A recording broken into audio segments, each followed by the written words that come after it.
We're going live, babe, on Twitch if you're wondering. Hello, everybody, and hello, babe. Hello. We're live on Twitch, in case you were wondering. And my name is Will. I'm a D&D Sex Icon. I'm back today with yet another episode. Well, in fact, the first ever episode of Americana. We're playing a new fun game, which is on Kickstarter. I'm going to tell you guys all about it. But first of all, let's go around the cast and the crew. Of course, this game is set in a futuristic 1950s, and we're all playing as teenagers. So let's get into it, and let's meet the teenagers. Now, we're going to do a little bit of character creation, but all of us at least have a concept for our characters that we're going to be creating here. So let's learn a little bit about them. And let's start over here with Kitty. How's it going, Kitty? It's wonderful. Always a great day to be here on Encounter Roleplay. So I'm playing Minnie the Moocher. If you can get the reference, you'll be my best friend. But she is a Goblin Royal. And she's just, a bit of a sweetheart, but you know what I mean? It's okay, because we're going to have a good time today. It's going to be great. But Amazing. Yeah, I'm excited. Fantastic. And of course, we have Redundant UK back with us tonight. Tom, how's it going, my friend? It's going really well, thank you. Really, really well. It's good to be playing in a different game other than Call of Cthulhu, because Call of Cthulhu can be a bit depressing and stressful. So I'm hoping this game will be a little bit less depressing and way less stressful. I will be playing a goblin nerd called Melvin Gooblesnacks. Yeah, we'll see how he goes. I want to know more about Melvin and more about his goobles. But we'll get into that shortly, I'm sure. We have Zippy Zippo with us tonight. Alex, how's it going, my friend? Doing pretty good. I am super excited to try out this game. I'm going to be playing an undead artist by the name of Alfred Bonzarelli. And I'm super excited because undead don't talk. They use sophisticated clicks and cracks to communicate and sign language. So this is awesome. I don't know sign language, so I'm just going to narrate what I'm doing. But just picture in your mind that there's hand gestures going along with it. Awesome. Fantastic. And of course, we have Drake with us tonight. Drake, how's it going, my friend? It's going great. Today I'm going to be playing Hugie Boar Vomont, who's the dwarvish basketball player. That's incredible. I can't wait to see him in action, and indeed see all of our teenagers in action, and how they work together as a team. So here's the basic concept of what Americana is. It's 1950s US. But with futuristic and fun characters, so you see a lot of characters playing goblins and dwarves and the like. So this is similar in feel to like a kids on bikes or like a Tales from the Loop bikes. In terms of the mechanics, it's similar if you've seen City of Mist on this channel, in that you have like a successes and misses and sort of tags. We'll get into the character creation here when we kick things off in a second. But of course, we are sponsored today by Americana, so definitely go ahead and check those guys out on Kickstarter. They are close to their next stretch goal, their first stretch goal. And it's pretty damn awesome. They hit 100% funded yesterday, I believe, so definitely go and check them out on Kickstarter. It's a whole lot of fun, and you can see it in action here in case you're not convinced yet.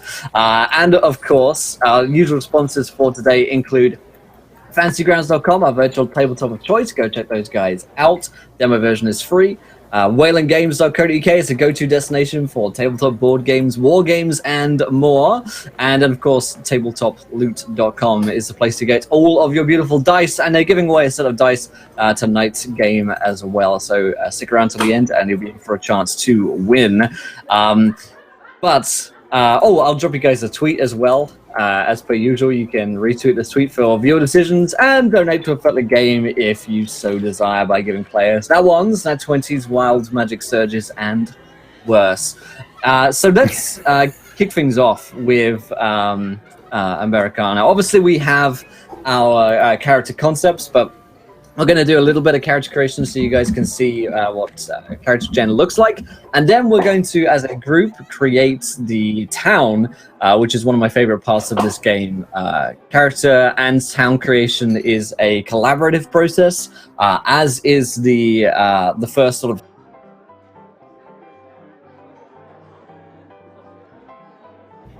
of... Will, you muted yourself. Or you've kicked out your mic. And now he's joined the undead. Yeah, come on. Cycling the jump.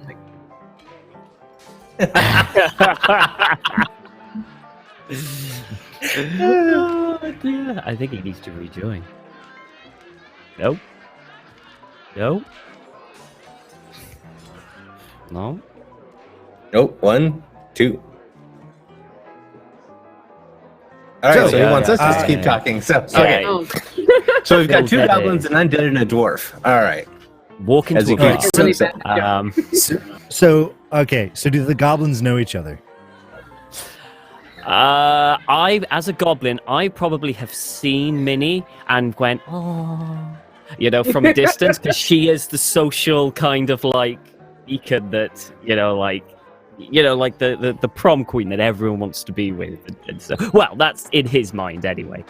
So he probably knows her, has never spoken to her. He's too shy. He's too socially awkward. So what are Name the a goblin that hierarchies? isn't. Like, what are the hierarchies Minnie. of each of the races? Like, how does it work? What are the family structures of like each of the races? Because like the undead don't reproduce like by natural means. They go to a cemetery, and I feel like they go to a cemetery, which is like the adopt an undead kind of deal. Adopt an undead. They go over to Uncle Boris and point to that tombstone.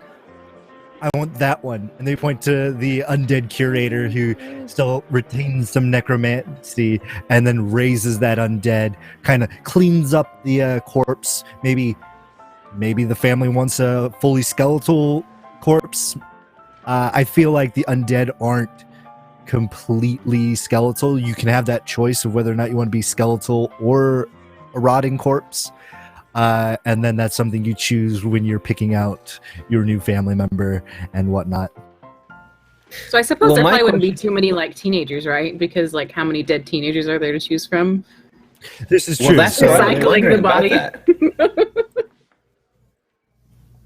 yeah, so it's Is it just how many years you've been reborn or resurrected? yeah, I think it would be how many days from your undeath day or unbirth. We'll call it the unbirth day because you're not being birthed, you're being resurrected. And so because the objectivity of like the concept of time is lost on the undead because they live forever, where people have 5-year plans. The undead government actually has a 250-year plan. It's like so most governments have the 5-year economic plan, and the undead in the book, it says, has just finished their 250 economic plan. So that's So something. you actually could have been in high school now for about 10 years. Oh yeah, I probably have been in high school for. I'm going to say 100. Let's really make it Well, out there. well, Noms. Had a real hard time. Sorry, Nems Mole, who is a developer of Americana, has said with undead, when they are raised, you lose all your memories. So you could be a full tall skeleton, but still be a baby, because it's like a clean Okay. slate when you just get Okay. raised. See, I didn't. I guess I read over that because I was like, do they retain their memories, or is that a choice? Can the new family just say, I don't want them to remember anything about their old life. I want a complete reset, or, which actually kind of makes it feel darker because now you have some undead families who choose not to vaccinate. So it would be like that kind of idea of choosing to vaccinate or choosing not to vaccinate. So it's the idea of choosing to wipe the memory or leave it there. And then now you have these undead who retain their memories of their past life just sitting there in like constant torment of like, why am I here? I am unnatural. But that's going down a dark road. Okay, there we you go. go. You're back. Test. Hey, he's back. There he is. Yes, I beat Windows 10. Okay, fuck It was me. the mute button, wasn't it, Will? All right, okay, I'm back.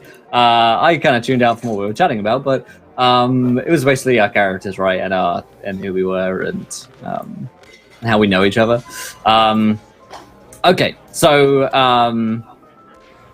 we'll dive back on track just a little bit. So for those of us who need to build or fill out our sheets, it's a super simple process. The first thing we're going to look at are our strengths and our weaknesses. So similar to a game such as City of Mist, there's no like a set, I guess, skill tree or like skill set. So you don't necessarily just have like what's my Arcana roll, what's my athletics and all that stuff. You basically get to write some of these strengths and weaknesses yourselves, depending on what your archetype is. So there are 6 archetypes: jocks, nerds, outsiders, new kids, artists, and the royals. You have different sort of suggestions on what your strengths and weaknesses could be. So that could be something like perpetually nervous, unlucky, overexcitable, that you have a dark past, you're always losing stuff. You take things a little too far, which is one of my favorite weaknesses that you might have. Just always go just a little bit too far. So you get to pick various strengths and weaknesses that you can have. And when you decide to make a test, you get your different strengths and weaknesses involved in the rolling situation as well, which is pretty fun. You also get to choose your obligations. So almost every character has a required obligation, which is usually something like school, but it could be something else as well. Like you have an obligation to tidy your room every weekend or something like that, or that you go out of state to see your family every so often. I don't know. It could be anything that you guys already come up with. And you also, of course, get to decide upon their name, their vibe, and their look. So a vibe could be like cool, hip, square, with it, clued in, or wired. Any kind of adjective that suits you is something that you can go with. So you get 5 strengths, 3 weaknesses, and depending on your archetype, you get starting skills as well. So I'll read a couple from the jock. So if you're playing a jock, you get to choose between best on team, good arm, and star athlete. These give you various different bonuses. And then, of course, you have to have 2 obligations. So you have to have at least 2 of these. School every weekday from 8 a.m. to 3:30.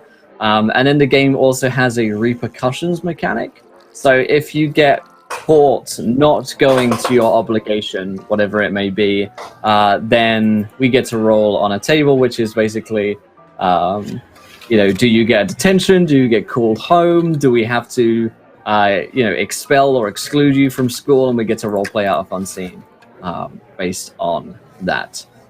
So feel free to fill out your strengths, weaknesses, obligations, and these are, basically things that you get to put your own influence in and have fun with it. So let's move on to town creation, which, as I mentioned, is one of my favorite bits of Americana.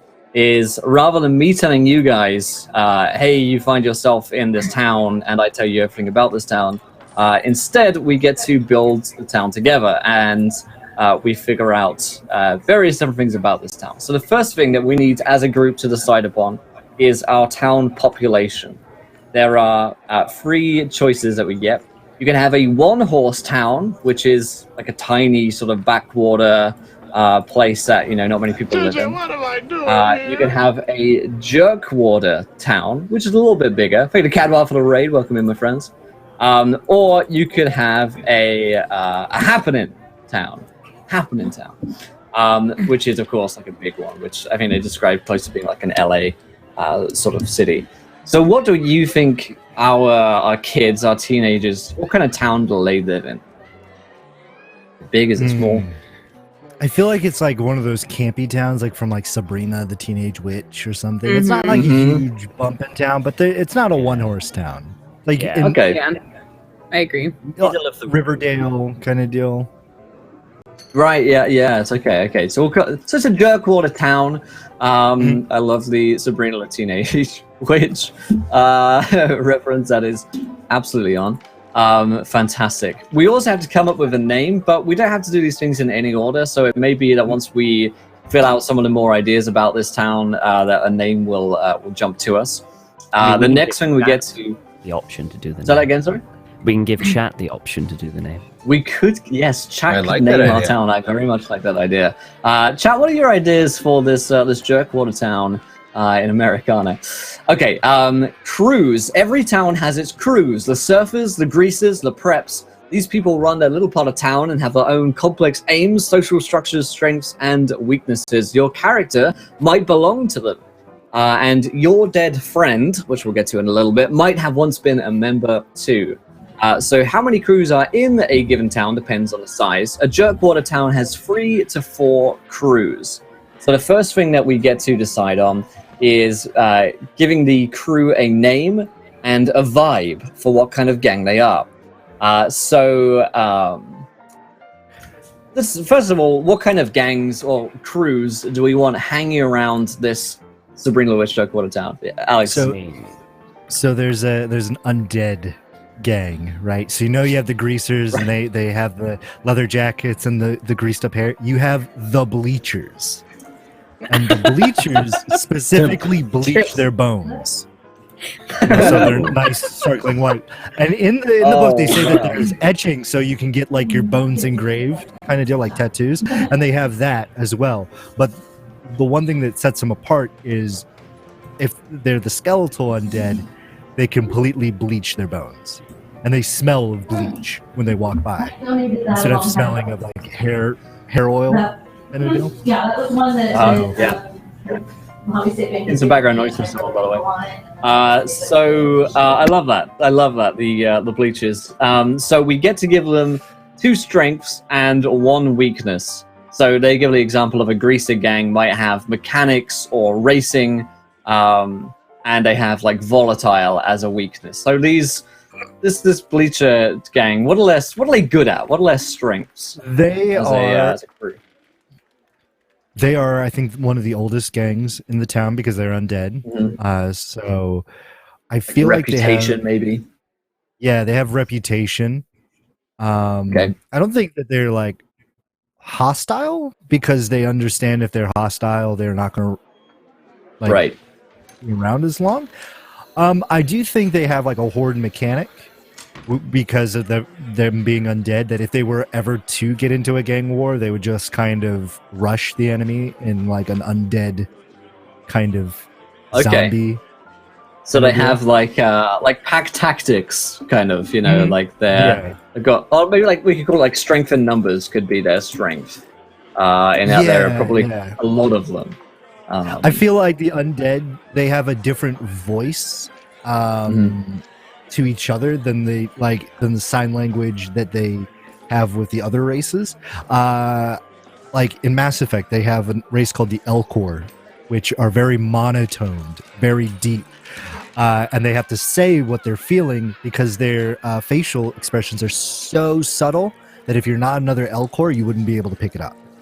So I feel like the undead have this way of communicating that is very subtle, that helps them with their pack mentality when it comes to kind of creating the undead horde. Okay. Can we have them dance? I just got this great idea. Is their weakness? Is their weakness dancing? Yeah. Yes. What was that thing where they go, like that? Oh, the jumps and the Barber sharks. Quartet. Yeah. It's like, West Side Story. West Side Story. That's it. Yeah. Catch the rule, what have it, catch? Yeah. So their weakness, love to dance. They love to Can't stop dance. They specifically dance to Spooky Scary Skeletons.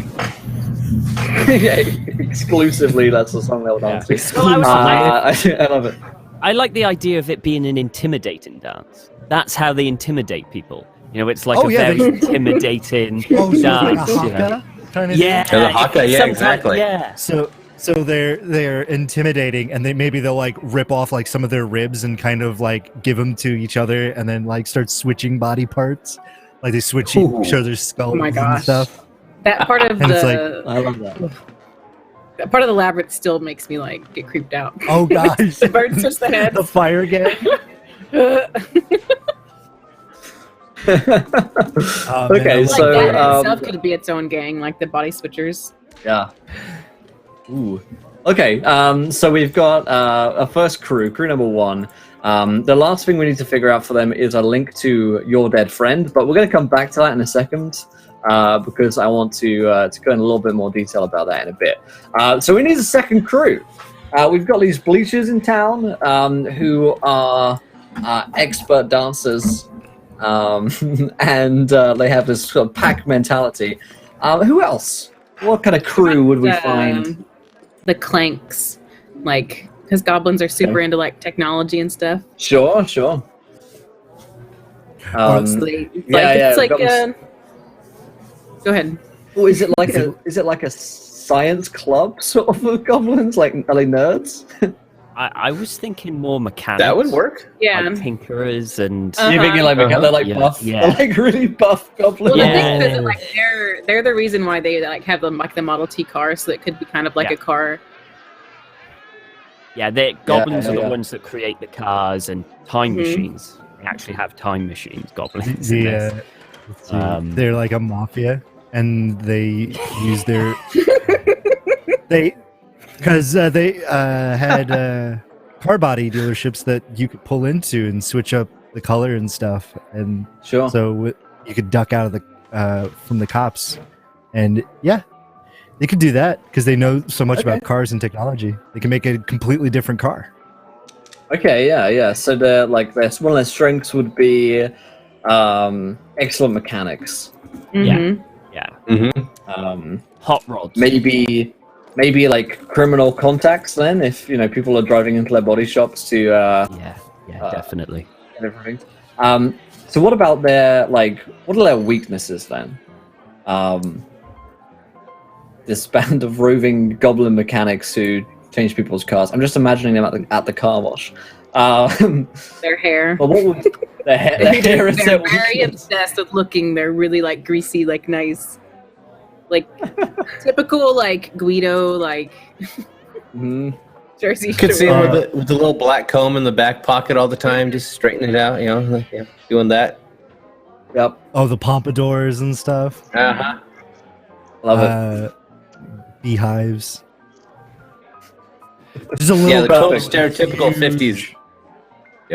Right. They're always getting distracted by, they're always late to every criminal deal because they're just doing their hair. They're doing their I love it. Okay, so what about the third crew then? We've got the Clanks, we've got the Bleachers. Two sort of like criminal crews, but we could have, I don't know, maybe a library club. like a Lions Club, like they do community We're stuff. lions. Wear lines. Well, Yes. Yeah. We're lions that are in the Lions Club. the Well The Lions, mayor, and they do the like mayor could be a Wear Lion. That's why there's so much emphasis on the Wear Lions Club. so they're like so one of their strengths would be like excellent like community service or something. Mhm. Totally. Okay. People. Yeah. Maybe another strength would be like they're trustworthy. People see them as trustworthy. Oh yeah. So what about a weakness then? This community service volunteer club, Afraid of mice. afraid of mice. I was going to Afraid say, of my like, rodent. Prone to bribes. Well, if they're lions, oh, corrupt. Nice. Oh, Like, okay.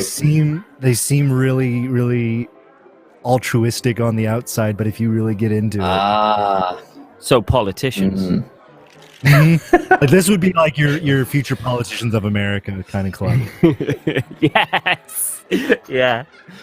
Yeah. They all wear suits. This is the little Always notes. nice and pressed. Yes. Yeah, always nice and pressed, and Love it. you know. The mane just kind of hangs out over it. Yeah, just let it hang. But don't bring any mice near them. So, okay, our fourth and final crew, and we can just have 3 if nothing's jumping to mind.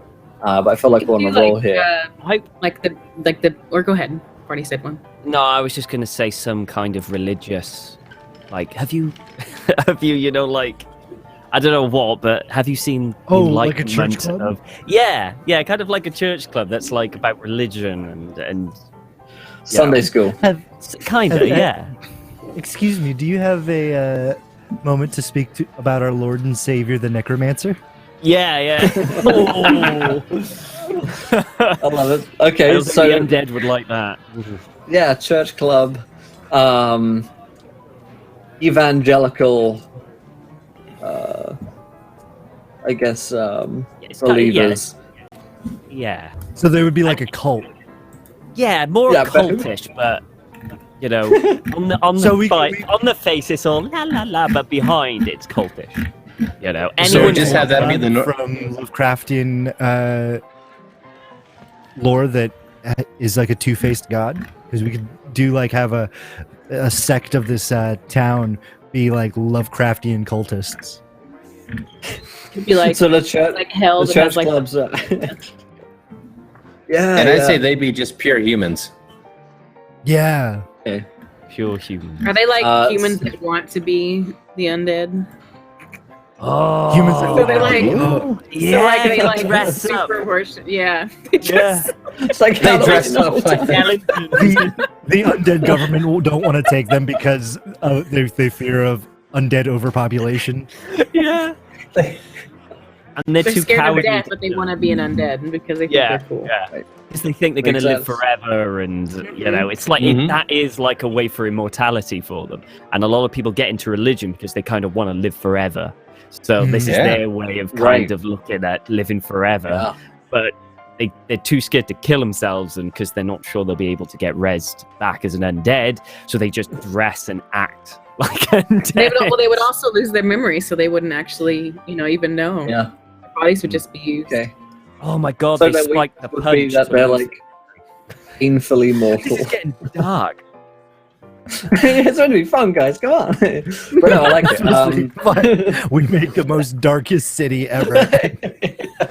It's, Somebody they're turn in on the this light. trying to kill everyone. Okay. Because we're gonna be a nice all right. jovial group. yeah, exactly. Okay, so those are our crews that hang out in the city. But the next question is, where do they hang?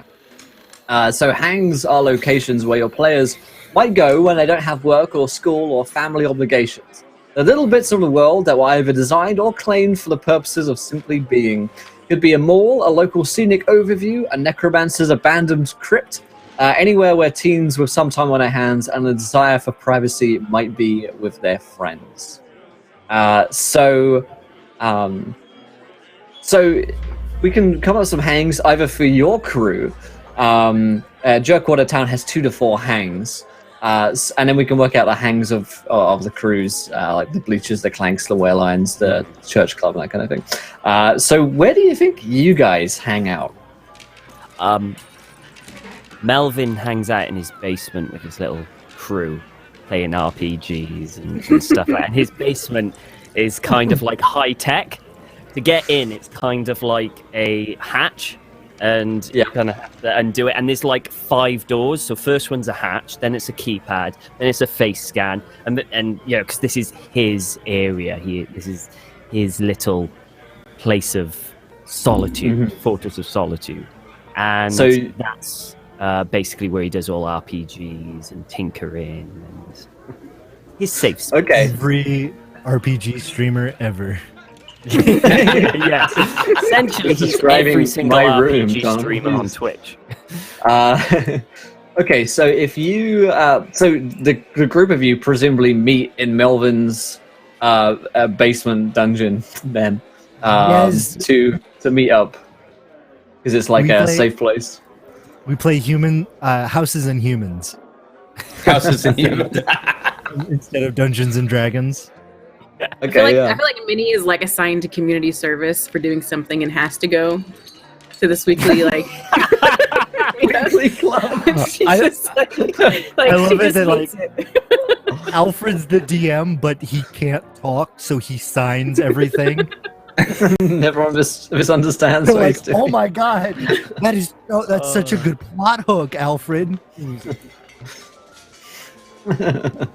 Love it. So you guys hang out in Melvin's basement. Where do the bleachers hang out then? Where do they bleach their bones? The botanical gardens, because they use the scent from the gardens to mask the bleach smell, so they can have their meetings. Because if you ever wanted to jump in on a bleachers meetings, you just had to follow the smell of bleach, which after like 10 people who have full body bleaches, it gets pretty strong and pungent. No community center will have them.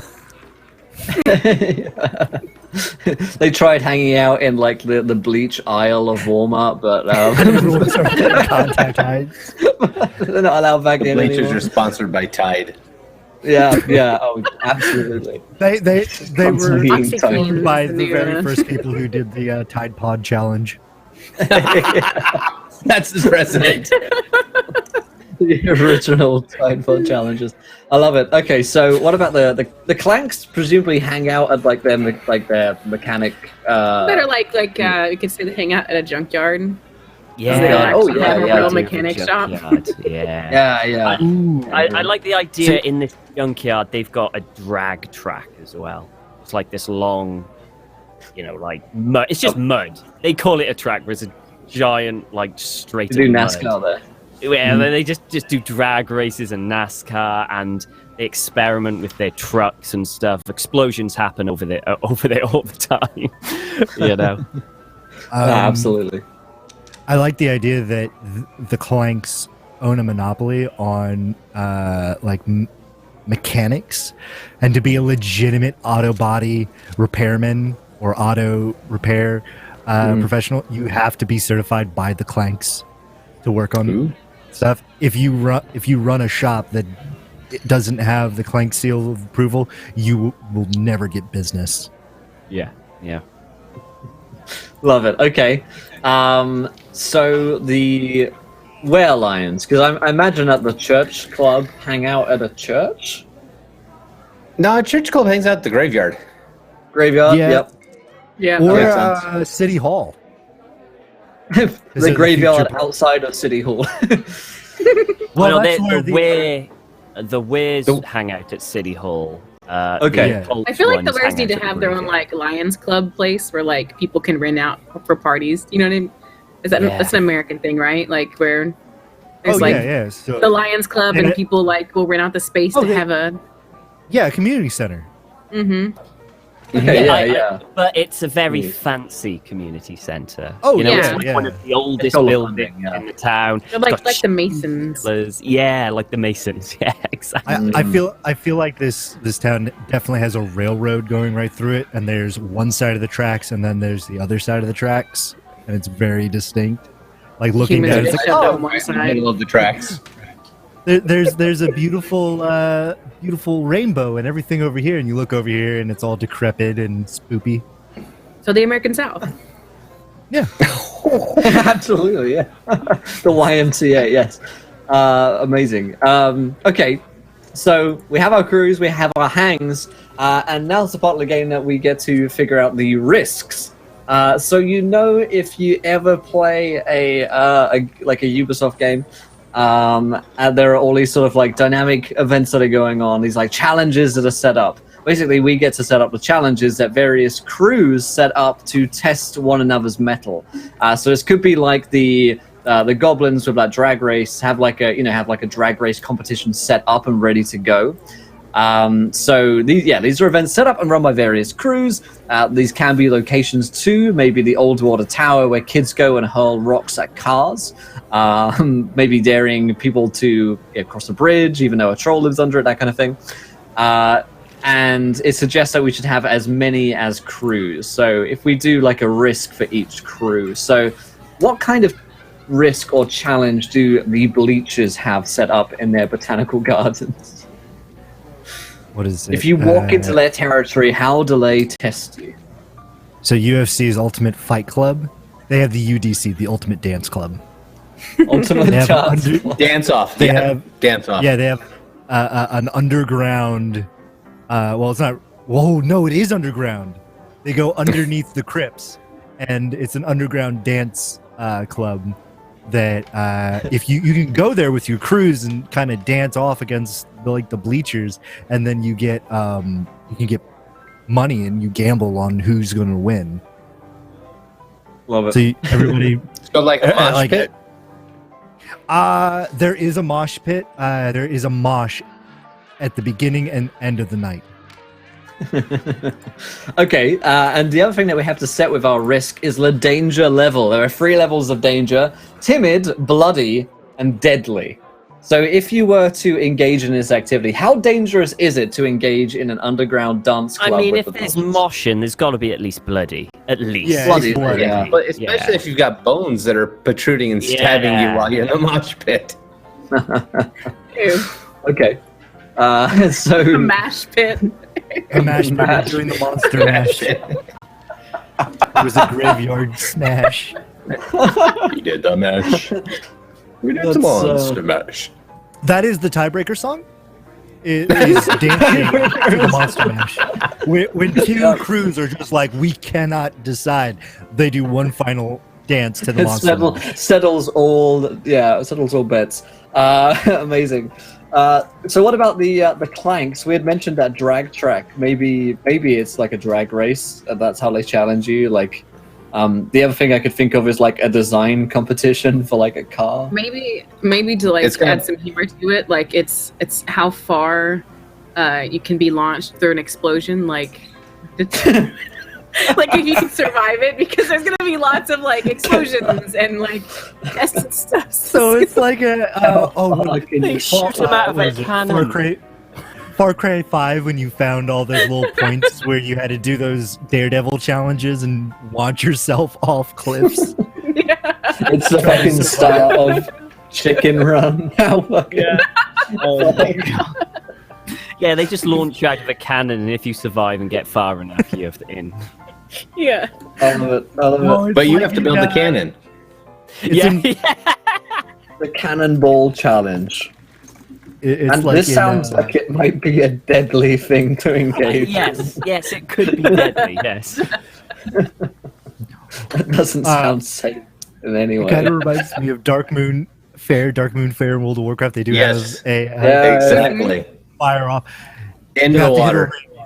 And if you don't hit the ring, you could survive being fired out of the cannon. You could fire as far as you can, but if you don't hit the ring, you're not accepted. You're out. You're I gone. like that. Okay. So the were-lions, they're corrupt, but they're seen as trustworthy. This sort of community club center that they have. What kind of risk do the were-lions have? I don't think it's anything of like death. I don't think they would kill you. Yeah. I think it would slander your name to the point where you would have to move. Yes, like social suicide, basically, kind of like They give you like a what the challenge could be. quiz. Yeah, it's a quiz on the town history. Maybe they have to go out and like gather people to sign a petition of sorts. Or they have to go out and like get so many people, like so many votes, because you have the people that come door by door and they're like, "Would you like to vote for so and so?" Yeah, the change.org test. Yeah, okay. That seems like it's a timid test. Like, you're not going to die doing this. You're going to... But yeah, if you lose, you're forever shamed in town. Okay. And then finally the church club. They have a pact with an elder god, and they live in a graveyard, but they're definitely not a cult. They're definitely honest church goers. What kind of risk do They're these just- guys have? Good-natured I've- humans that want to live forever. They have Yeah, to read no, the no, no. Necronomicon.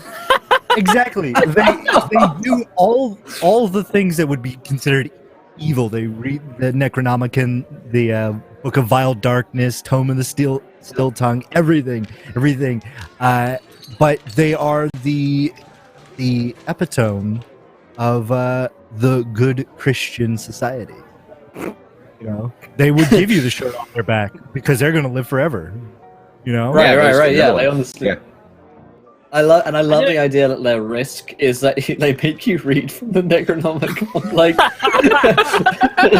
here you go, get fucked. I love that. That's a deadly. That's deadly. Sort of risk, I think. Is there something above deadly? I mean, because I think it's in that area.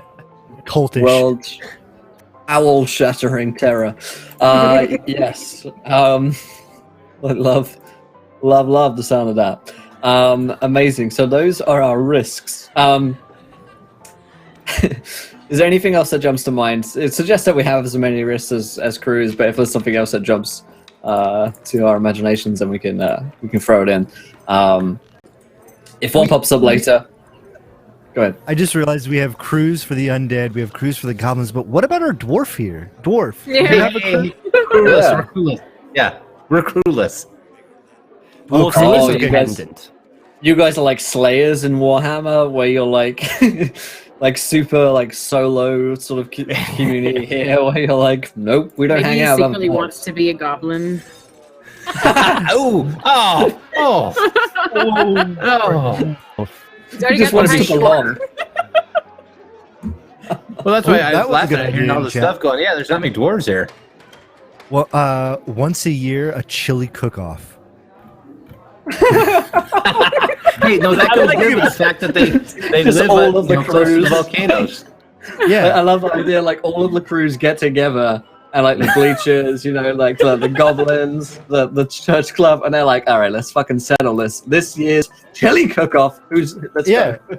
Yeah. And you get like the different races to come in, and they have their own like specific chili. Like the undead have a very vegetable heavy chili, you know. And what the goblins, what would they have? A very Oily. petrol-filled chili. It's gonna be really spicy. It's I gonna was be very gonna- spicy. Okay. almost I to zoned the out point for a of minute, but explosive. I feel like the undead needs to like I don't know if we said this, but like their broth needs to be like stewed from their own bones. No. Oh, okay. Oh, that's Oh. great. That's Hey, Alpha, what are you doing? Leave off like Harry. I'm making this with my arm. Oh, God. Alfred, you're a little chewy today. Yeah. Tom's like uncomfortable. He's like, save their suck the bathwater marrow out of all their own year." bones. They save the bathwater all year long. Oh, my gosh, Oh. Sorry. Anyone else who Notice, just but lost it. people continue to eat the undead chili, even though they know it's made with undead bathwater. No. Crying as you try. This is so rich. Oh. Oh my god, I love So it. much flavor in Oh, it. God. You Thank can you, really- my like, Aunt this is- Billy was a very full person. She's in a very rich body. Oh. Amazing. Oh. So we have, that's what I'm going to call our ultimate risk. Like it's all to play for. The annual chili cook-off, all the crews get together to settle a score and to decide like who is the ultimate crew in town. Okay. So the next thing that we get to create in town creation is adults. So this world wasn't built by or for you. The adults run everything, and they honestly don't care too much about you. The adults are the ones with all the power, and these ones in particular are ones who will be getting in your way, or maybe, just maybe, helping you out a little bit. Each adult has a name, one strength, one weakness, and a position.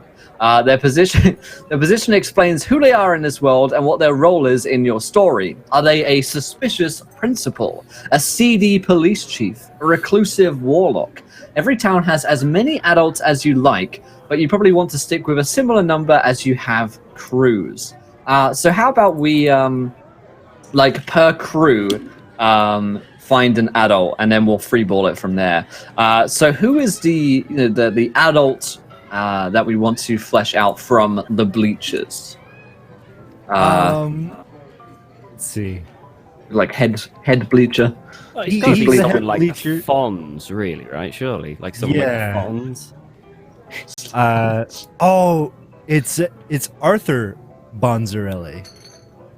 Oh, Alfred's older brother. Oh, Because I Oh feel my like God, I feel it's- like yeah. I feel like when it comes to undead, yeah, I guess you could have a mommy undead, daddy undead, but I feel like everything is considered brother sister when they look at each other because That's they're interesting. Yeah, essentially undead and they essentially have the same like growth structure. Time is not relevant to them, so yeah. Right. they just look at this person who's been there the longest and says, "Okay, he's obviously the leader," you know. Right. So it's like Hot Fuzz, where like his dad is part of this cult, but he's your brother. Yeah, Perfect. Alfred So Bonzarelli. Arthur Bonzarelli. Is he? So what's he like then? Is he like? What's the tag He's that we very give him? serious. Like, if he had to have an archetype, he would be the jock.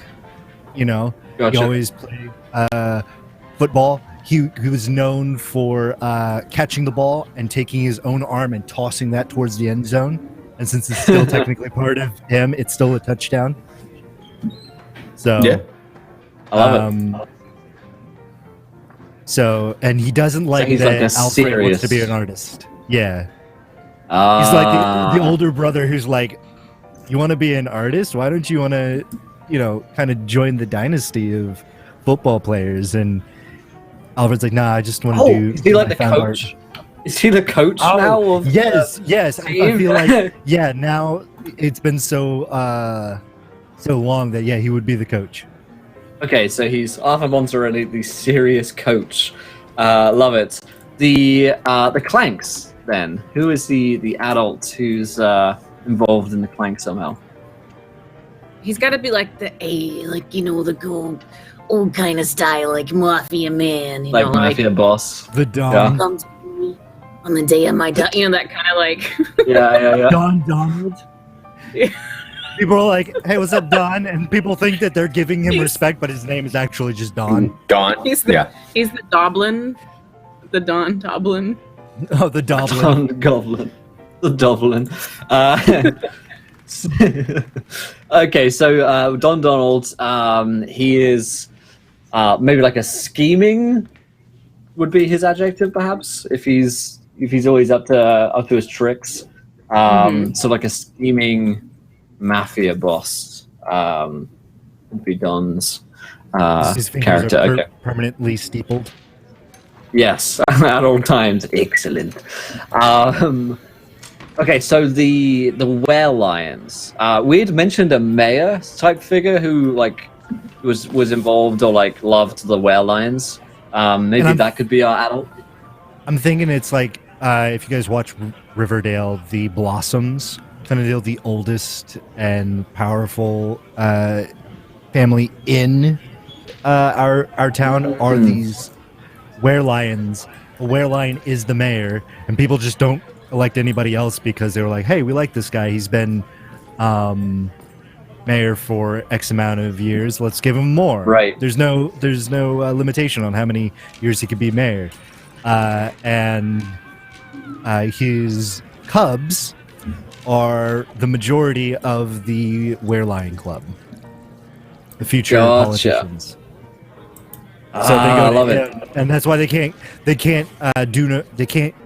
do anything wrong because their dad is the mayor. Gotcha.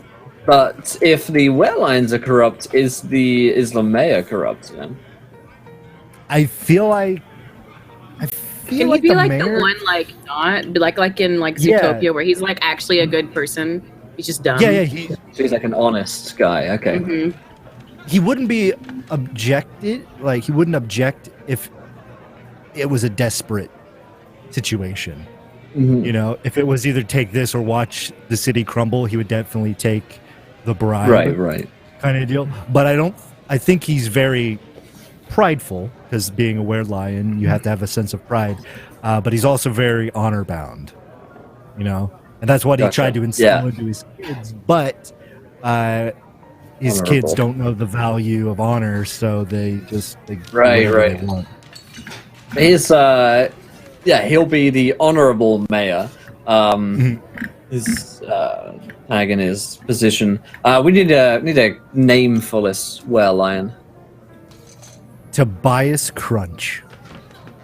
Tobias Crunch or Crunch? Crunch with a K. like crunching of like cereal. Of like bones? Captain Crunch.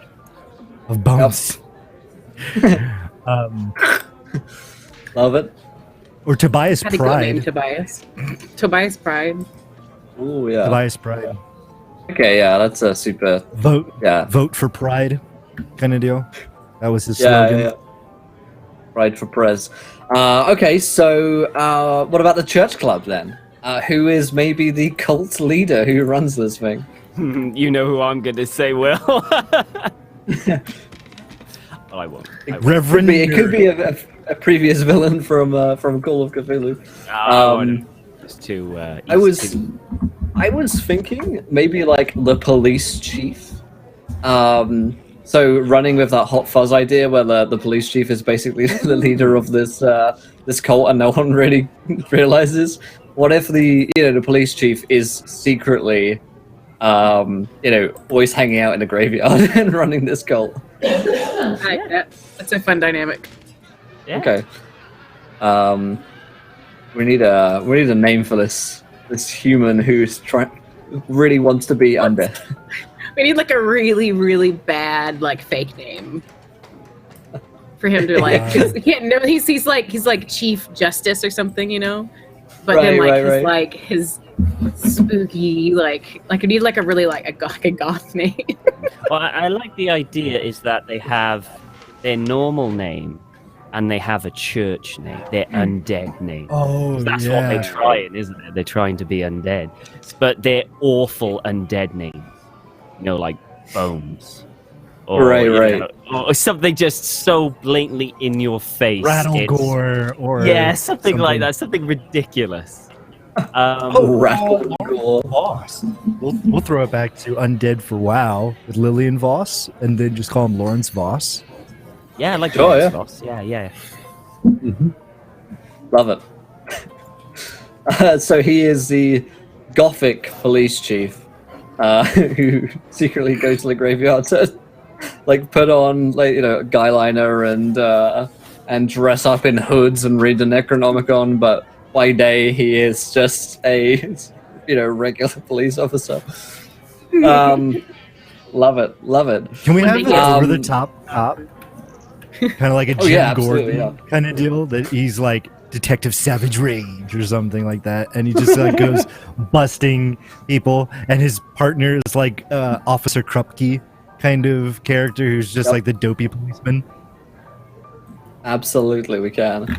I feel like this needs to be longer than just a 2-episode series. Yeah, this is like a Netflix original we're writing here.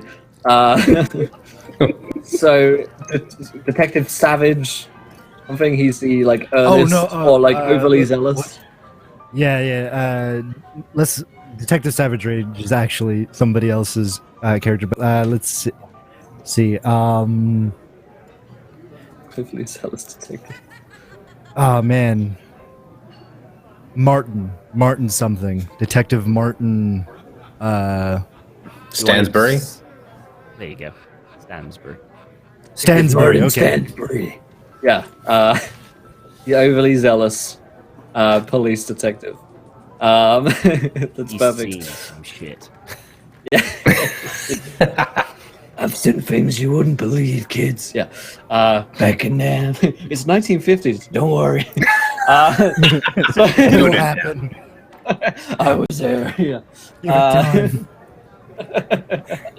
I just visited on holiday. Yeah. It was lovely. Vietnam's a wonderful place to go. Okay, so any other adults that we'd like have it? What about like a parent We or need like something? a- Project on I fire think too. we Thank need you for the raid, buddy. We need like a parent But then we also, I think, like we need like either like a school coach or like a principal or a teacher, since like Oh yeah, we're in school all day. Oh, the principal. Like a Yeah, Mr. we definitely Yeah. need the principal. We need the Yeah. principal, yeah. Absolutely, we do. Yeah. Mm. like at Mr. Feeney, where we Awesome. can go and ask like advice, and he gives us some like cryptic, inspirational, cue manipulative music in the background. Oh, he's like the demon headmaster. Did you ever see that show in the UK? There was I did, yeah, I stupid did. kid show where it's like he's actually just a demon, but he's the headmaster of the school. It's like there was no subtlety at all. He's just like fucking. Oh yeah, evil no, and we could definitely make him like a Can you just be or like the devil. necromancer that raises everybody? He's the necromancer because of the necromancer headmaster. Yeah. He's never lost a student. They always come back. Next semester. Dun, dun, dun. He needs like an evil name. I do feel that we need at least one good adult that could help us, because everyone at the moment seems to be against us or some sort of thing. So I would like the idea of a teacher that's the good teacher, one that you can go to, one that you can chat Okay, to. yeah. Like the teacher who's trying to help, but like the school is terrible, everyone's corrupt, and like a like a necromancer. band teacher, a theater teacher, or an The art teacher. the worst the town band ever. teacher. Like Wait. no power at Would all. it be in the just like 50s? What about the home ec teacher? Yes, the home ec. oh my god, yeah. Straight human, nothing supernatural about them. Just super Nope. straight, super plain. Always has Everyone cookies thinks ready. there is.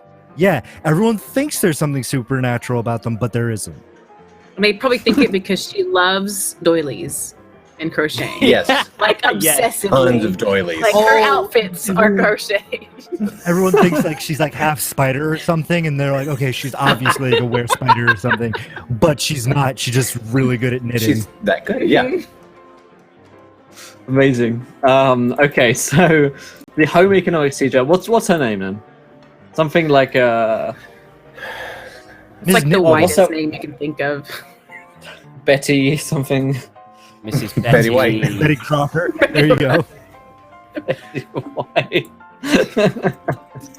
Golden Girls never started. She just went there to teach. Betty Arachne. Ooh. Or Miss She's just like Nelson. she's like Miss Nelson, Betty Nelson. Betty Nelson. Something White. like something like super straight. I think I like Ms. Nelson Yeah. because it's like yeah, no. Okay. As much as I And want to it's like like- have that meta of having Betty White in our world. It's just actual Betty White. Actual cannibal Betty Nelson. Okay, so we've got the necromancer headmaster. Oh, what does everyone call them? Headmaster. Schmidt. Something like. Schmidt. Yes, I was gonna say something. I like. I was gonna go something like super Germanic because those names often sound super villainous. Von Schmidt. Von Schmidt, yeah, headmaster Von Schmidt.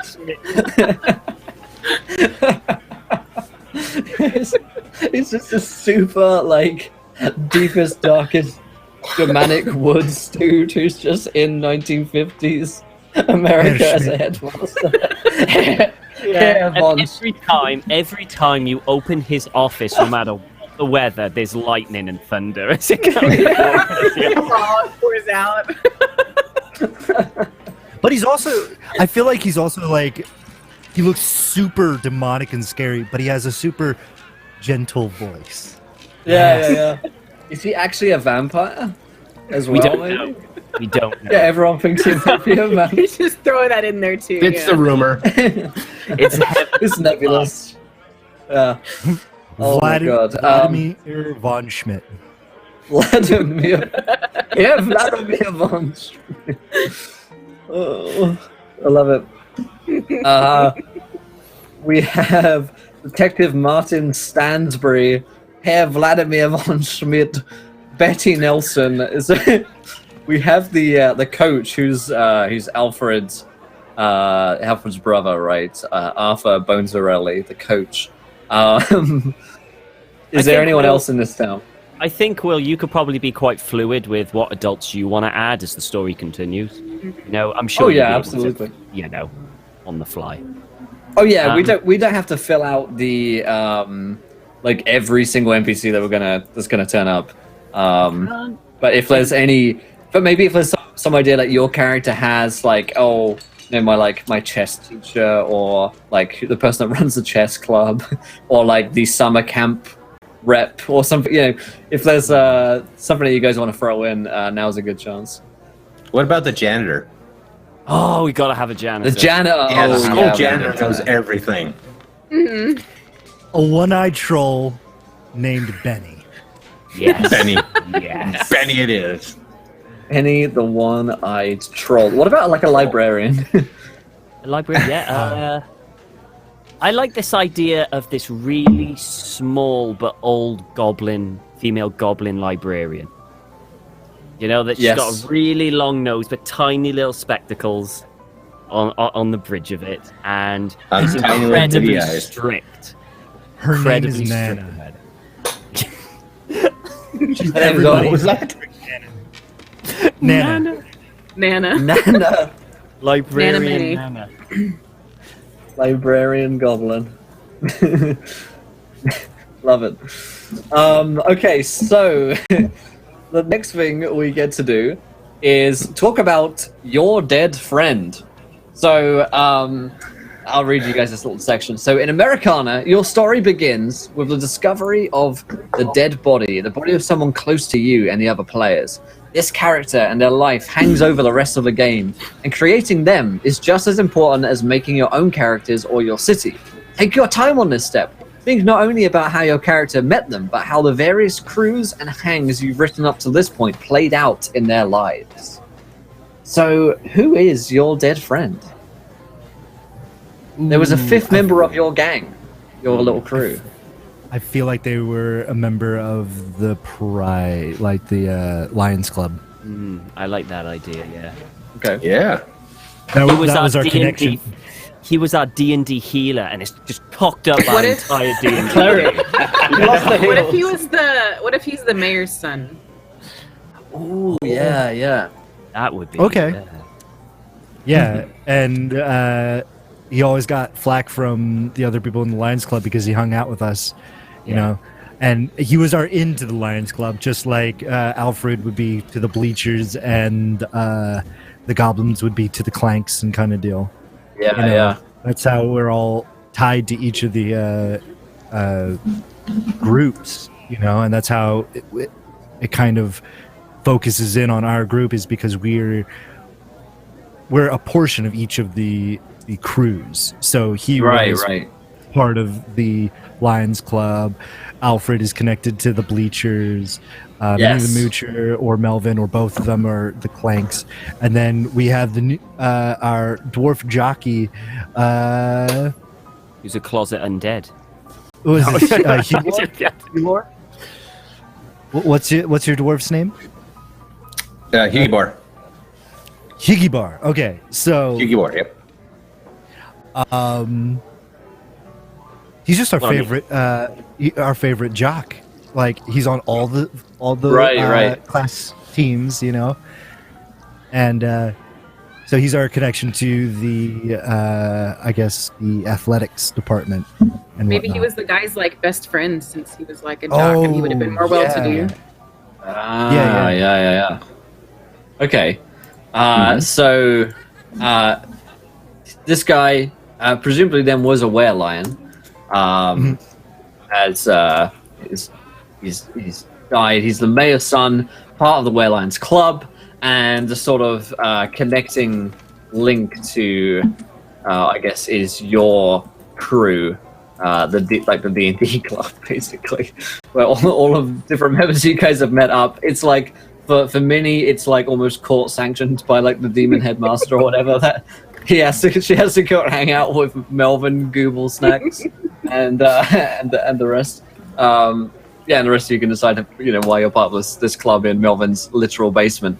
Melvin's her tutor. and that's why she's. Oh my god, yes. Melvin said she he makes her come to this like, club, else he won't sign off on the hours or whatever. There you He go. has to do. We haven't made much really round of wanted hours to because Melvin can't talk to her. So we made zero progress. Oh my god, have you ever seen that episode of IT Crowd where Moss he like uses Dungeons and Dragons to like talk to his friend Roy about his breakup? Like, and he comes as the elven princess, like Hello. I have to say goodbye to you, and that's how Melvin speaks to her, is through roleplay. Yeah, that's the only way he's going to learn. When she joined, there was a lot more math in D&D. Oh my goodness, yes, that needs to happen.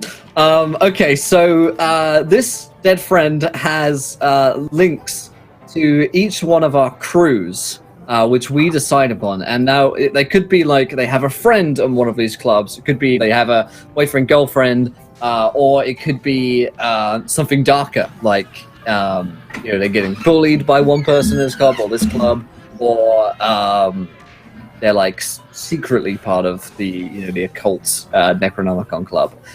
So what was our dead friend's connection to the Bleachers, aside from being friends with Alfred? They wanted to actually set up a citywide event, which is the dance competition. Have it held in the town square, kind of deal. Put rules and regulations on it instead of the, free for all. Right, rather than being illegal. Yeah. Yeah, and they can.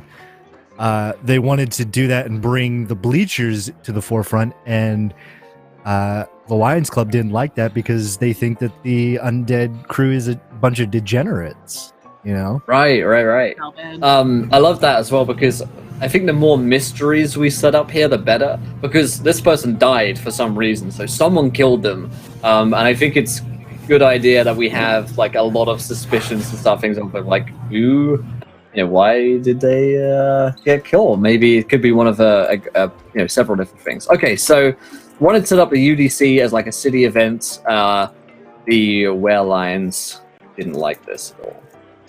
Okay, what about then the Clanks? So I was gonna say that could have been Minnie's like sweetheart, and her dad hated the idea of it. Ooh. Okay, so had a That's, like, sweetheart. ties Yeah. Okay. Was this sweetheart Minnie, or was it someone else? No, yeah, I think it would be Minnie, because then it'd be like a direct tie. Okay, yeah. I like that. So it was She's Minnie's distraught. sweetheart. It's Melvin's chance. Melvin. He really has. Melvin asked the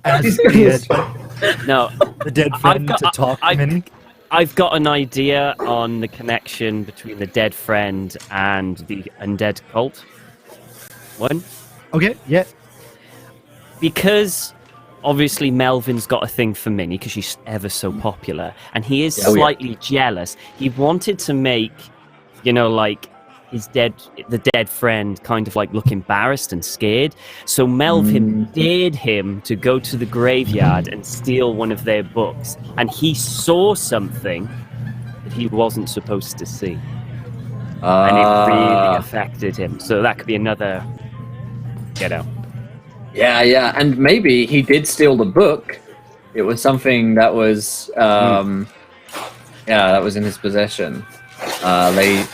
He saw something there, and that changed. Melvin didn't actually believe he would get hurt. He was just jealous. Right. He just, like teenage kind of, Go take this egg and throw it at Mr. Abernathy's door. Yeah, and something then all like of a that. sudden Mr. Abernathy comes out with a shotgun, and it's like, oh.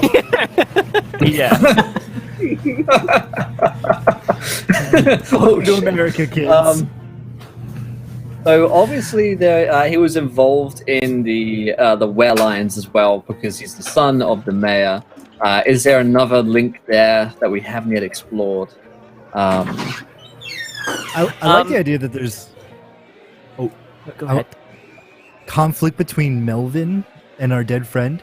Melvin asked the dead friend to talk to Minnie for him, basically, and would give him like love notes and flowers to give to Minnie, and say it's from Melvin, but he never did because he just absentmindedly kind of a forgot. Cyrano de Bergerac. No, like, what if he was giving like the notes that Melvin was writing and saying they were from him? Yeah. Yeah, that sounds full more Cyrano like de it, Bergerac. yeah.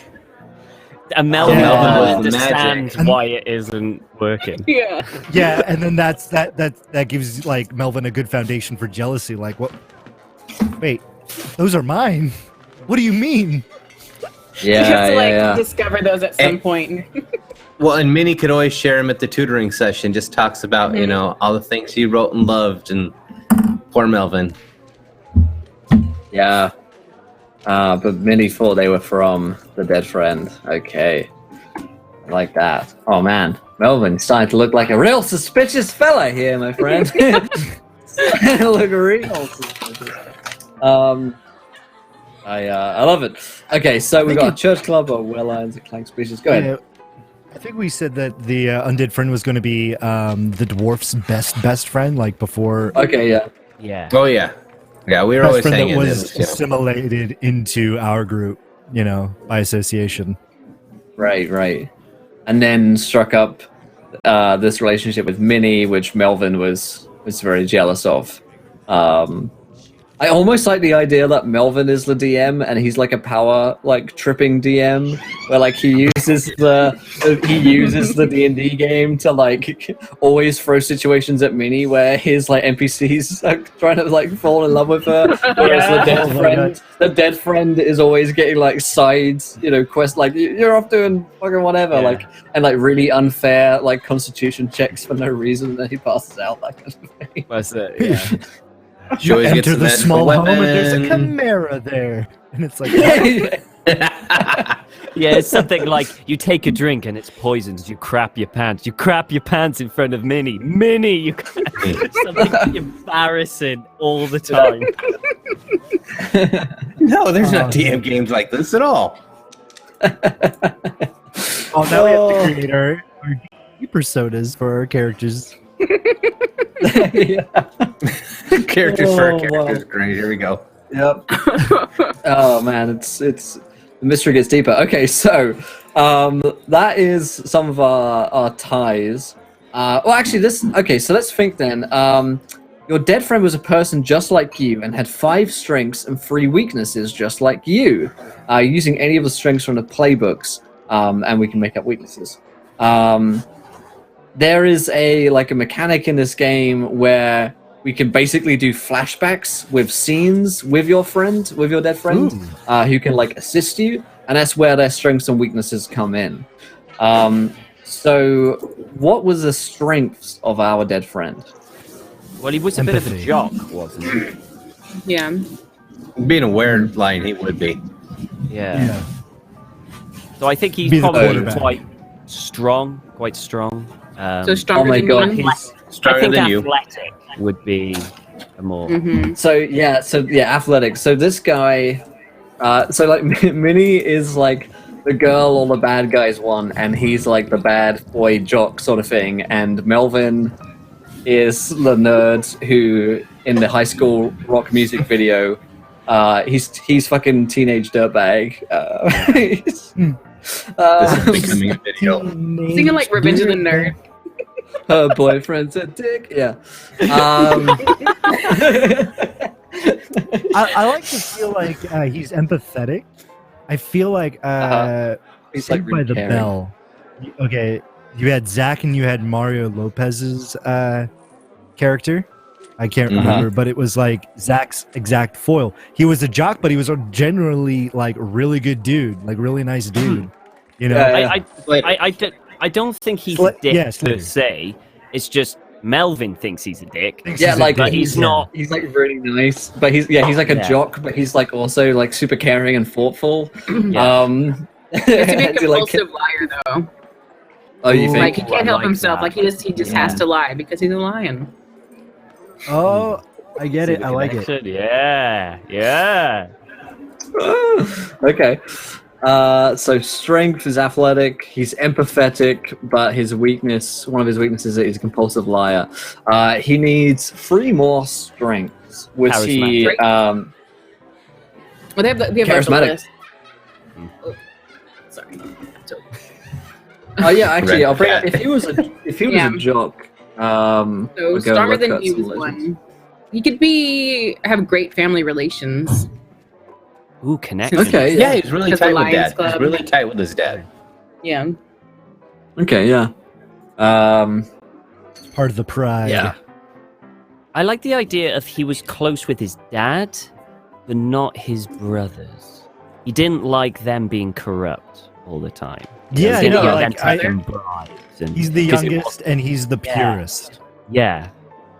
Mhm. And then there's another Gotcha, reason, yeah. you know, like maybe he was threatening to tell people that they, on the side. And So if he's like the as well. purest, he could be the pillar of the community. Could be another one.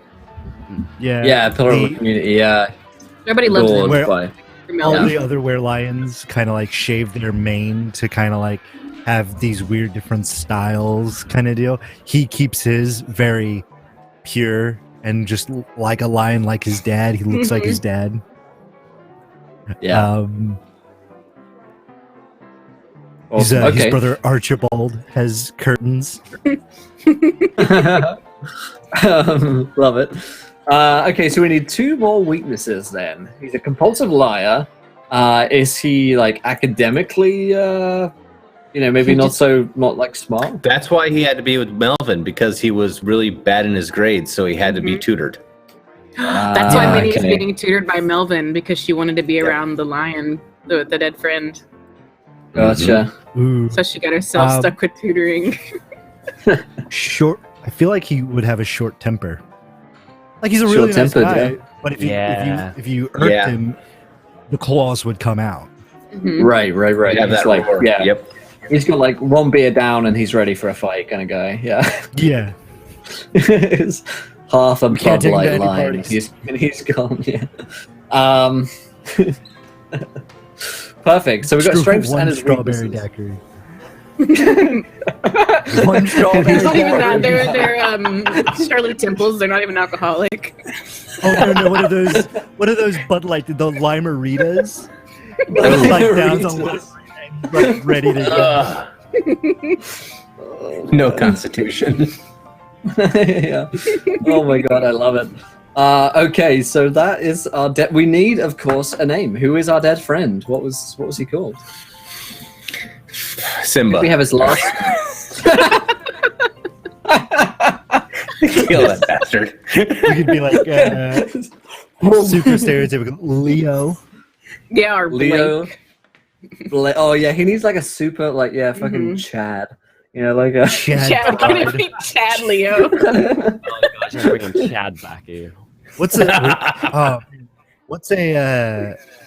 male name that could be shortened to Kitty? So it'd be like Kitty Pride, but he's also a cat. Kits, I guess. Yeah, you could Kit? Kit, K-I-T. Kits, yeah. Kit could be his Pride. name.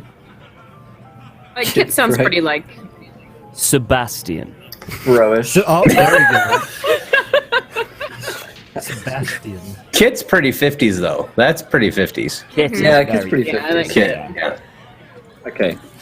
Kit Pride, the lovable son of the mayor. He's a were-lion. He is stronger than you, but he's empathetic, charismatic, close to his father. He's a pillar of the community, but he's a compulsive liar. He's bad at school, and he's short-tempered. He got involved in a couple of things. He wanted to set up the Undead Dance Club as a city event, but the were-lions didn't like this idea at all. He was Minnie's sweetheart, but the were-lions didn't approve of that, and neither did Melvin. Melvin passed on love notes from Minnie via Kit, but Minnie was told that they were from Kit. Melvin dared Kit to go to the graveyard. He stole a book there, and he saw something there that changed him forever. So a little bit of intrigue surrounding our good friend, our late friend Kit. And the last thing we need to know about him is our our first clue. So every story in Americana begins with a body, and in particular, how you and your friends decided to investigate how the body came to be. This takes the form of the first clue, something that the traditional authorities overlooked, that provides the first thread for you and your friends to tug on and begin unraveling the mystery at the center of their town. Discovering that the first clue should be a role-playing activity. Begin by collaboratively deciding on where the clue is found and how your party comes across it. Do they sneak into the dead friend's room at night after the cops have left? Are they the first to find a dead friend's body out in the woods? Why are you all here? Once you've answered these questions, the storyteller will run you through a brief scene of discovery. Here is where you find the first clue. It can be anything, but it should be something pretty big and impactful. Generally, you want it to be something only you and your friends would realize. Their favorite shirt is missing, their shoes were muddy, and they had never been seen dead without clean shoes. They've been seen hanging around the haunted woods, and they've never been an outdoorsy person. And something that the authorities might dismiss as kids being kids. Could also be something reasonably simple to begin looking into. Otherwise, you might hit a wall right at the start of the mystery. What are we thinking here? What's our first clue for this mystery? I feel like we are all together in Melvin's basement, getting to continue our campaign. When we realize Kit's not here, he's like a couple hours late. Yeah, yeah, and maybe we play the campaign, maybe we don't. But I feel like when we leave, we're all walking each other home because it's at night, and we see Kit, his body displayed somewhere. Like he was okay. on the way to Melvin D&D. wouldn't leave though, because he's already home. Yeah, he would, because he'd walk Minnie home. He'd walk Minnie home, yeah. Don't worry. Yeah, he'd walk Minnie home. Oh. Yeah, yeah, because Kit's not here to walk Minnie home. You, of course, are going to step up. Naturally. Yeah. Yeah, you That's gotta like be the the only man. time he's ever walked with us. yeah, it's the one. The one time. Okay, so let's dive into it. This has been a whole lot of fun creating the town and the characters, and I like how Americana sort of has a session zero built into the first session that you sit down and play, and how collaborative it is. Of course, we're playing Americana. I'll drop a link to you guys here. So we're about to start the actual play. It's on Kickstarter right now. If you want to play this game yourself with your friends, go and check it out there. But let's begin tonight's game of Americana. And let's start with Melvin Gooblesnacks, the Dungeon Master. Melvin, you are seated around a room in your basement. Across from you sits the most beautiful girl in the world, Minnie Butcher. She is the apple of your eye, and you're so glad that she's agreed to play Dungeons and Dragons with you for the second time. And of course, you as the Dungeon Master, you're under a lot of pressure right now to pull through. You're glad that Kit Pride, your friend, hasn't arrived yet. He thinks himself above the D&D club. He's one of those D&D players that's just always late to the session, never gives you a heads up that he's not going to be there. He thinks he's probably doing some sports or thinking about something caring to do for Minnie. That guy sucks. And across from you, of course, sits your other friends. Hugibor, the dwarf jockey, who's also best friends with Kit. I imagine there's a little bit of tension there. Hugibor's kind of the go-between for the two of you whenever there's tensions.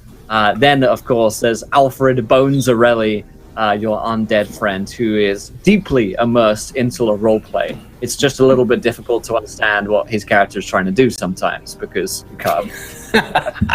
He's a wizard. He plays a wizard. he's the campaign wizard, and he's in full garb, like the arcane robe, has the staff. You know, his Absolutely. eyes, He's because he's cosplaying. undead, are glowing. You know, and I love it that Melvin always tries to like interrupt him. Wait, you didn't use your verbal component. You only use somatic and material, and it's like, God, I'm one of those DMs, am I? Yes, you are. he cracks his like bones louder to be like, this is my verbal component. I love that. So Melvin, your friend sat across from you in your basement. There are snacks on the table and drinks as well. And you're gonna go ahead anyway because kid's always late, so you may as well just pick up from where you left off. So describe to us, Melvin, please, in character, the scene which they are playing in, the D&D scenario which they found themselves in. Okay, so Melvin himself is a very short, portly goblin. He's got a bit of a stomach. He kind of really waddles when he walks. He's got very long, protruding, floppy ears that kind of bounce as he kind of goes like that. So they just go up and down. He's got quite shaggy hair that goes around the ears. And he's wearing his best shirt. He thinks he looks awesome. This is the shirt he would wear going to a relative's wedding. He thinks he looks it. Is it a button up or is it a t-shirt? Button up. It's a button up. It's a button up. Yeah. Okay. Yeah. But he's got a t-shirt underneath. And he's got his kind of like personalized DM screen in front. And you're all playing on a very special, unique table, which he made himself, as he is a tinkerer and a magic user. And throughout these games, it's kind of like 3D. So he pushes a button and then buildings kind of come up from the table to represent different buildings or forests. And occasionally when you do magic, he will kind of like conjure a little bit of a flame that comes up to kind of give the effect of fireball or something like that. He's really gone all out. This is his pride and joy. And at the moment, you're all sat around. There's an empty desk, an empty chair where what did we call our dead friend again? Kit. Yeah. Oh, how we've forgotten him already. Wow. Kit is kind of like, he's made sure that Kit and Minnie don't sit together. They're like opposite sides of the table, as far as possible it could be. It's but like Minnie, you put like a flower pot in front of them, so they can't look across the table. But Minnie is like right next to Melvin, like really close. The reasoning for that is, well, he wants to be there to help her if she doesn't understand the rules. That's his reasoning. And to his left, we've got Hughie, and sitting next to Minnie a bit further down, we've got Alfred. And he kind of looks down at his notes and looks up and looks around, goes, Okay. So, you're approaching a cave. A very, very dark and misty cave. And these, like, humans appear out from the dark. And they seem aggressive. They have a sword and a shield. And as they approach, they go, "Who goes there? What do you do?" So Minnie interrupts him and is like, That's just not very believable because every human I've ever met is really kind and, they don't seem very aggressive, Melvin. Well, you gotta believe this is fantasy. This is make believe. Like TV or radio or play. Just imagine these are bad guys, okay? Like these are the enemy. Yeah. Dude, this is so stereotypical. Come on, man. Alright, fine. You got a giant worm that comes out of the blooming cave, and he's gonna attack you, Hugo. He's gonna attack you right now. Roll initiative. God, Melvin again. All right, Alfred fine. holds up a bony finger and he signs. Does the worm know any languages? Does the worm? What does it matter if the worm talks, dude? Come on. It Maybe knows Alright. the worm grammar. has feelings and he just wants to express himself to you. It He's gonna knows express himself on my leg is what he's gonna do. It knows tremor sound. tremor. All right, I and rolled a he's trying- 13. You rolled a 13. Okay. Oh, okay. Hold on. Roll. Yeah, don't forget initiative. Okay, Minnie, this is what you take. Yeah, you take that dice, the one that has like 20 sides, and you roll it, and tell me what you got. Like You mean takes this the one hand. here? Also, like a tiny little. Yeah, Like yeah. takes the hand to show us. This one, this one, made it. There you go. Give it a good Oh, shake. okay. Just like throws it. Just like really was. You only need a little Like roll. it's out. Throws it. Does that mean Alfred. I win? Alfred pulls off a knuckle bone that is marked with a bunch of different number of pips, kind of deal. Melvin shudders when he. He rolls the bones, and he holds up another hand, signifying that he has gotten a 5 Okay. for initiative. 13 and a 5. And what was yours, Minnie? What was yours? Well, I didn't know. It's over there in Alfred's. I think it's in his stomach. Alfred, what did she roll? Alfred takes off his head, and he kind of shoves it down into his rib cage, and then with his other hand, he kind of splits all the fingers into a 10, and he Okay. holds up 10 fingers. Okay, And 10, he but puts his head she's got advantage because she was prepared. So I'm gonna add an additional 5 to that. So she goes first. Okay. Surprise, Okay, and surprise. the worm rolls. Okay, an 11. It's Okay, at so this the point, other- as you guys are playing, that the basement, compartment opens up, and Melvin, your stepdad, who you hate, who is Okay. this big orc, who's always trying to get you to do gym, and you've never accepted the fact that he's dating your mum. He steps in. He's of course named Chad. Chad comes in. He's got a Bud Light Lime, despite it being 1950s, in his hand. He's got it, cracks it open. Hey, Mel, how's it going? And he just ruffles your hair. What you guys doing down here? Oh, God, leave us alone, Chad. We're You playing. guys up to your little games? Yeah. Yeah, we're at why don't you go upstairs and watch the game or, whatever you do. Minnie looks up at the stepdad and twirls her hair a little bit. Oh, hey, Mr. Google Snacks. Oh wait, can I just call you Chad? Oh, sure, yeah, you can call me Chad. Most people do. Just wondering where Kid is.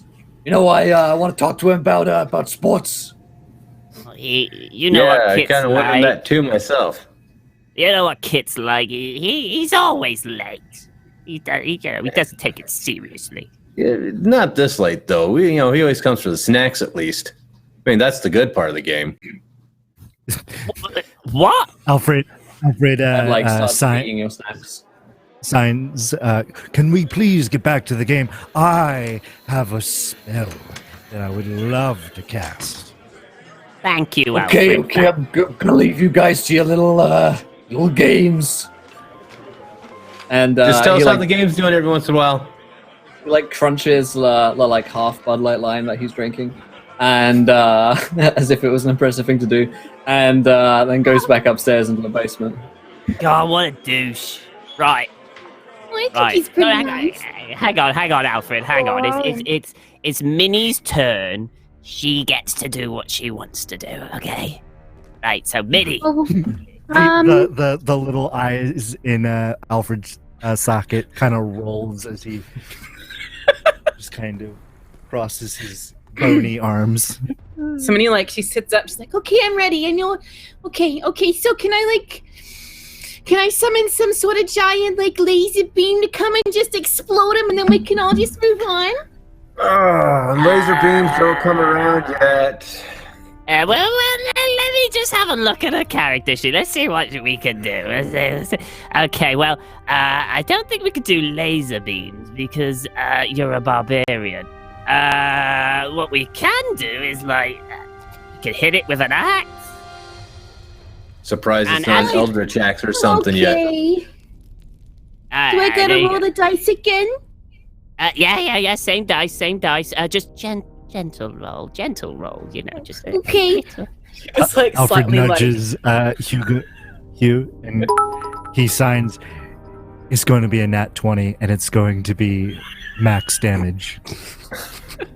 Resign back. So, yeah, totally. But Minnie And doesn't know Alfred, these sign stuff. Alfred, you have a wild magic surge, my friend, from Is that Deutsch here. 1d 10,000. Yes. That is a 1d10,000.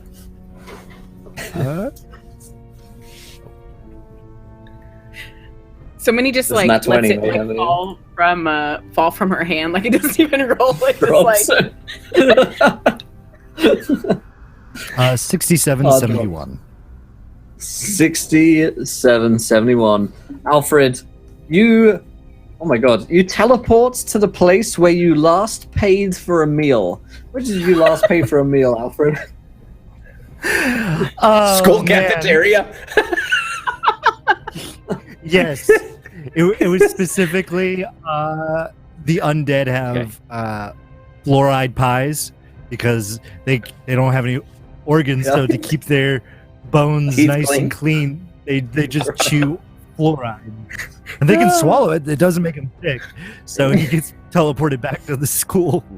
Okay, so Alfred's always doing this. Just like leaving when he's like rage quits the game. It seems like Melvin, as many. As soon as He I said he hear had a that, spell, like, dude. What'd you expect? as soon as I hear that Minnie is going to attack the worm and like insta kill it, he's just like, just teleports away. just gone. Oh, No. god damn it. Great. Now we're down to 2. No healer, no wizard, a barbarian, and a bard. This is all Kit's fault. This would never have happened if he was here. No, it's not Kit's Dude, fault, you know, quit but I am blaming kind Kit. of very serious. You know, maybe we could, you know, maybe he's at practice or something. Maybe we, you know, did he have practice today, Hughie? The practice was over at 4:30, but you know, maybe he stayed and did a little extra. You know, he wants to get on the starting squad. No. We could go check it out. I mean, this worm's pretty much dead already. I guarantee it, right, Melvin? It's like a 1. He keeps like checking the dice and he's like rolling some things, I'm shuffling pretty sure papers you- behind the damn I'm screen. pretty sure you've got an advantage. Ugh. You took In it other by words, surprise. roll it again. Oh. Come on, guys, let's get out of here. And she like stands up and just starts like dragging people by their arms. Let's go find No. Kit. But he goes, oh, thank God. I grab my It's soda as happening. we go It's out. happening. Fine. I'll get my stuff, and he goes up. He gets his really thick anorak, and his it's big backpack as well. Right. Dude, it's night. We're just going to see if he's there. We're not going back to school. It could rain. You don't know. Oh, is it supposed to rain? I don't have an umbrella. Oh, my hair might get messy. Oh, I'll take Well, off my I think Letterman's you'll be jacket okay. before Melvin can do anything and go, here, just put it over your head in case you need it. okay. She like tucks it around her, like Look puts at it over Melvin. her, but doesn't put her arms through it. Yep. Mhm. Okay, I'm ready. Okay. So Alright. as you guys are leaving, Alfred, we're going to cut back to you in a school cafeteria. It's late, so it's about like 9-10 p.m. And so it's dark in here. And you find yourself in the school cafeteria. You know, maybe you've teleported before, but this has probably got a little bit. Maybe you're trying to get home, but you actually accidentally ended up here. As you find yourself in the school cafeteria, you hear a voice that's a little startled from behind you. Oh, I was not expecting you. Alfred. You turn and you see Herr von Schmidt, Vladimir von Schmidt, the headmaster, who's just hanging out in the school cafeteria in the darkness. I was just looking for something. Alfred signs, this was a complete accident. I tried to get home. You think I could have some fluoride pies for the road? Yeah. You may have some. There are some here. He like scoops up some pies. Have you, you're friends with that one kid, are you not? Alfred, like, does quotation marks. I wouldn't say that we're friends, but, we're party members. Ah, I see. Well, if you see him, just tell him to come and see me about a matter most urgent. Of course, Herr Schmidt. Von Schmidt. Von Schmidt. You sign Von Schmidt. It's like, I think it's like, you spell it out. I don't know. You spell it out. Yeah. But that's funny. Yeah. He nods and goes back to whatever it was he was doing as he disappears once again into the inky darkness. You head out from school. It's really not far from Melvin's house. So as you come out onto the street, there are only a few flickering street lamps which are on, this late. It's almost complete darkness. But you do manage to spot Melvin, Minnie, and Hugibor coming out from their house, the opposite side of the street. Alfred takes his head and tosses it towards them. I'll catch it. The body just kind of like walks up to them. And when he does that, dude, where'd you go?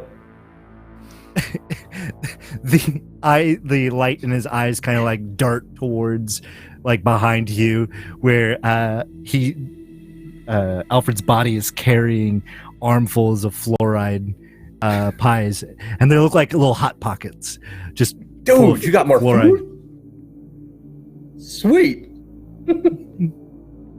And he starts passing out all the pies. He grabbed a few edible pies for other races, some cherries, some mystery, some lemon and stuff. It's a mystery. I like that.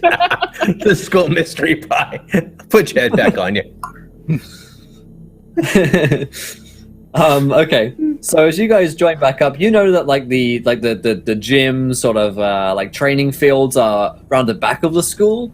It's unlikely they'd be open this late, but sometimes if there's like a late practice going on, maybe the coach really wanted Kit to stay behind and train. And you can see that the floodlights, I guess, for the training fields are on behind the back of the school. You can't see anyone there yet, but you're pretty far away. Yeah, someone might be there. Let's go. Oh yeah, Alfred, did you see Kit while you were getting your pies? We never showed up. Alfred kind of like places a bony finger to his lower mandible, pulls it off, scratches underneath where his palate would be, and then puts it back. He signs, I did see Herr von Schmidt. He did say to tell Kit to come see him about a matter most urgent. She looks at like Hughie, what is he trying to say? I don't know. It's just a thing. Is to say something about milkshakes. Maybe we got to go to the hop. No, he said no. As soon as she says milkshakes, his arms just kind of like dead drop, and he just kind of looks like deadpan, like he's just done. Deadpan. I mean, he said he didn't see him. So, Oh, but we should go check on the field over there and see if maybe he showed up. well, yeah, okay. She starts to like run ahead towards the field. I'll sign back to Alfred. Dude, I am not doing long sentences. Alfred signs back. Fair enough. But that to do the skeletal fair enough is actually like 4 or 5 hand gestures. Yeah. Love it. So, Minnie runs ahead. The rest of the group of you follow behind. Melvin, hot on her heels, I'm sure.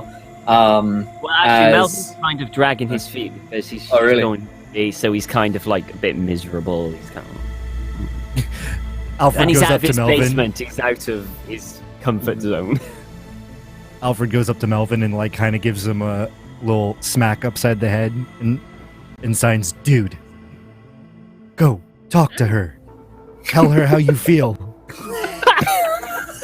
This is the moment. I don't know, Alfred. It's Perfect opportunity. Kit's not here, and when we don't find Kit, she'll feel like she was abandoned. That is your moment to swoop in. maybe you're right. Maybe this will be the moment where I show her how I could truly be her boyfriend. Maybe. Let's just go. Yeah. Yes. Melvin's that guy that's just always waiting for the right moment to swoop. Yeah, it will never. Always. Yeah, that's Swiggity swoopy. coming for that moochie. Okay, so the group of you heads to the fields where you see these sort of flickering floodlights that are on.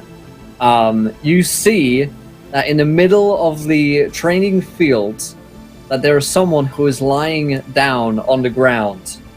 Looks like someone in a sports outfit that they're wearing right now, and they're face down in the ground. Alfred Is it perceptive. fenced out? It is fenced out, but there's like the gate, which looks like it's open and unlocked. So since Minnie like ran ahead, I'm gonna assume that she's probably gonna like bump into it all first. Right. So she sees like a body on the ground, but she's her brain isn't all there. She's she's like, Oh, I think Kit's over here. I think he might be having a nap. Kit, are you okay, Kit? and she like gets to the fence and like looks through and waits for everybody else to come up to her. So Alfred has a skill of being perceptive as well as a skill of exploring the details. Does Alfred notice that there's something off about the way Kit or the body might be laying? Yeah, Doesn't people. look like somebody's It sleeping? looks like, I mean, you guys took like a minute or two to come over here, and he hadn't moved during that time. And Kit isn't someone that will just fall asleep face down. And the way that he's laying is not like he's not like sleeping, right? He's like planking almost. The lights in Alfred's eyes kind of squint. They're normally just nice, beautiful blue orbs, but now they've kind of like squished down a little bit. And then they blink, look down over at Melvin, and taps Melvin on the shoulder, and signs, "Remember what I told you? Swoop in, perfect time to swoop in. Yeah, axe that." I'll shout down to the field going, "Hey, Kit! Taking it a Is he bit far, aren't you?" drunk? I think he's drunk. He must have There's He a had would lot never of be half a them. Bud drunk, you Light. silly. Have you seen him with half a Bud Light? I don't know about you, but I haven't seen Kit drink in ages. Not after what happened to his mom. No, totally. He's not doing that. He's especially during sports. Dude, we don't do that. And why is he lying down? Well, let's go I don't find know. out. And he takes off. Might be hurt. You know, some people actually hurt themselves with sports once in a while. Frickin' noob. Alfred looks to Hugh and signs, toss me over. And he crumples, because he's still in his robes, his mage robes. He crumples into a little bindle of bones. Just Definitely enough using my strength, you know, stronger than you, and arm like a cannon. So we'll ball you up and chuck you. Go ahead, Alfred. Oh, so does he need to make a check to see if he can? In this case, yeah, in this case, I don't think we do because there's no real like pressing. This is more just for fun. So go ahead and describe to me what happens. So he goes over into the little bindle. The two bony hands come out and untie the rest of the bones, and they kind of reform. He comes up like as a naked skeleton. He's like, and then goes and grabs the robe and kind of puts it around him, and he signs, "I'm sorry, I went kind of biology lab there for a second." I'll tie the robe tighter next time. Alfred nods. Should we So just as you guys, use the door? yeah, you're gonna go around to the gate. Okay. Oh. The door. The two of you head round. Minnie's there as well. The gate's open and unlocked. Alfred's already there. And as you guys get closer to the body, you can definitely notice that something is wrong. It does not look like Kit is like moving at all. I'm gonna kneel down next to him, and go, dude, what the hell? And start looking at him, seeing if there's injuries. Yeah. You notice that there is no movement at all. As you sort of turn him over, you are shocked to see that there is a wound on Kit, where it looks like he is bleeding from a whole lot. His eyes are closed. He's not breathing. And you take one look at him, and this wound, which looks to be like a gunshot wound, is just around sort of his heart, around his chest. And he doesn't look like he's alive. Dude, give me your robe. We need to plug this hole real quick. Alfred signs. Do you know how expensive it was to get the cosplay union to make me this robe? I just take off my shirt and just plug it up. Dude, he's dying here. I don't think he's moving.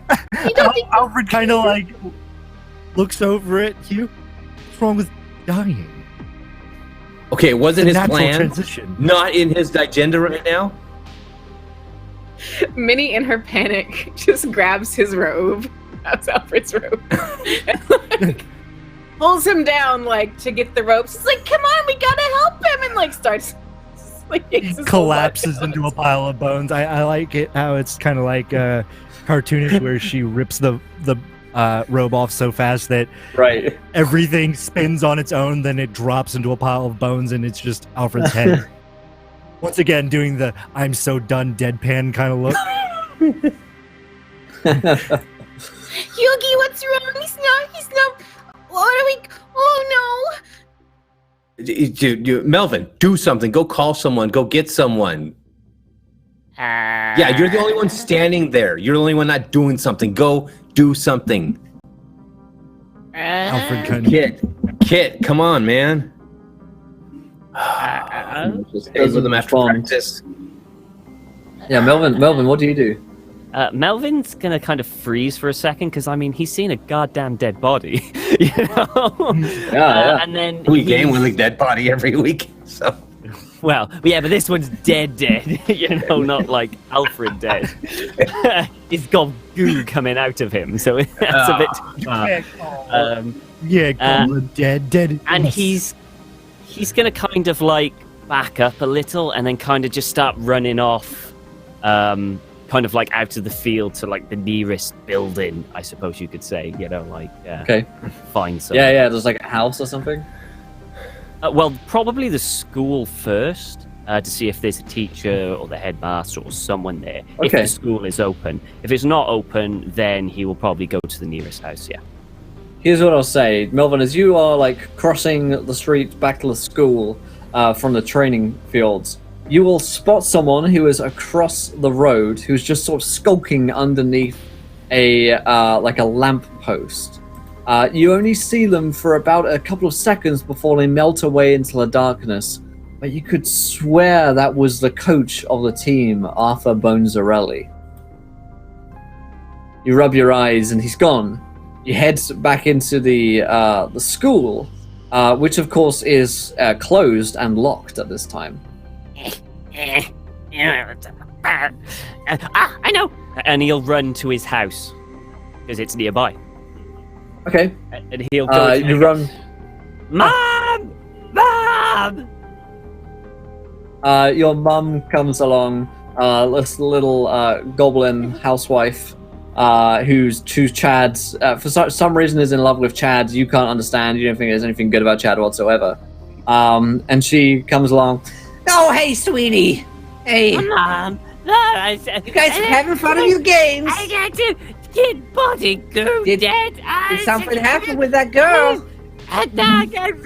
Tonight? What? No, body dead. Did you give her the flowers like I said? You should give her the flowers. No, Mom, you're not listening. What's going on, sweetie? Kit is hurt. He's hurt. He needs help. Call an ambulance or someone. A doctor. Well, who's hurt? What happened? Kid's hurt? Yes. Is he downstairs? No, he must have been playing football and got an injury, and now he's on the floor, and there's blood, Mom. There's blood. Yeah, you need a doctor. Okay. Chad! Fuck me. Chad, stop playing! Stop watching the game! Chad, get in here! Chad comes along. What's up? What's up, kid? Playing your nerd game still? And she says, Chad, listen to me. Some of the kids are in trouble. They say that Melvin said that someone got hurt and there's blood. I want you to call the police. And where did this happen, honey? At the school? On the playing field in the school where where all the training is. Okay. Well, you just stay calm. and Chad's like, Sure. I guess it's probably nothing though. Stupid kids. Stupid. Are we sure this isn't all just make believe? Did your dragon? Did it breathe fire over someone and did they get hurt? I mean, he is kind of like bleeding at the moment. And no, it's not a goddamn dragon. Whatever. he starts calling the police. Okay, honey, you calm down now. You just show me where this is, okay? Come on, quick. And he'll head out and take her to the field. But he's not going to go in. He's going to stay at the chain fence and kind of stick his nose in. He doesn't want to go near the body. He's not. No. So he's going to point to it, and then I'm assuming the mum will go have a look. Absolutely. So she is on her way over with you, Melvin. Meanwhile, Hugo boy, you're like trying to stimmy the wound.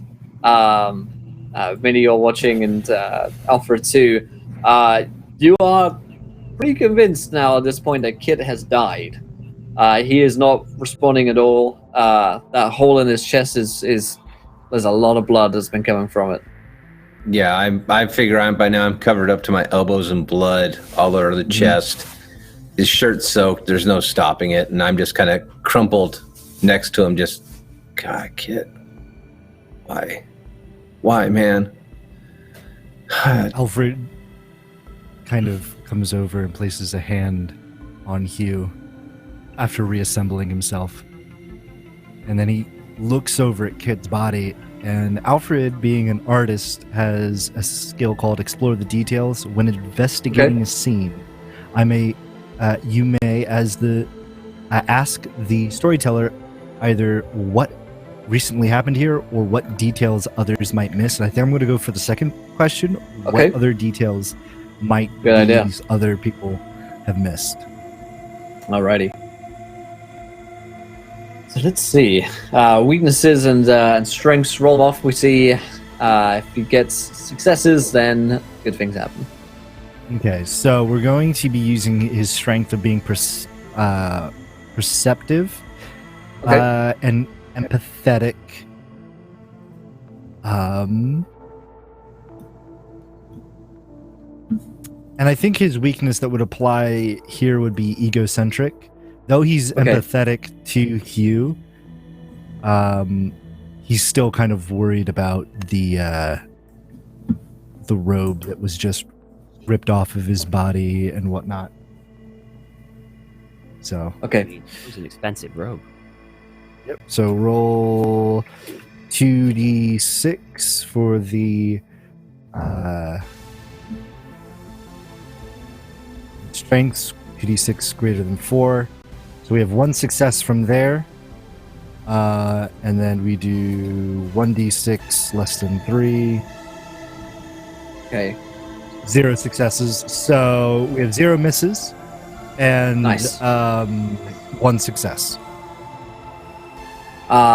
Nice. So let me go and check on this again. So if you get at least 1 success overall, you achieve what you set out to do. If you got more than 1 success, you achieve it with style or gain an unexpected boon. Rolling 1 or 0 successes means you get to bargain on to get what you want. So you offer the storyteller a complication stemming from your success, or have them offer you one. And then we can get to pick something that we both find interesting. So here's the clue that you're going to find. Is that there is a note which Kit has on his person, which he wrote sometime before his death.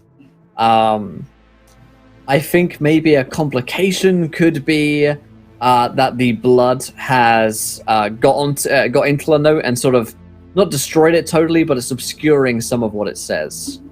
And you might need to get someone to look at it who's a keener eye, perhaps. Does that sound good? Okay. What are the words that Alfred could make out already? The words that you can make out. Let me go here.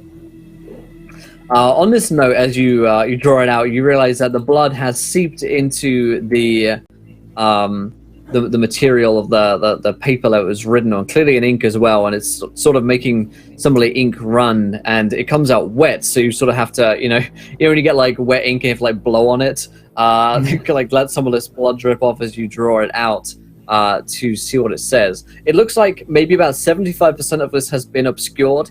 It looks to be a diary entry from Kit. The words that you can make out are, I don't know who to tell about this. Maybe Hugibor. Okay. Is it dated? It is today's diary. Yes, it's dated at the bottom. Okay.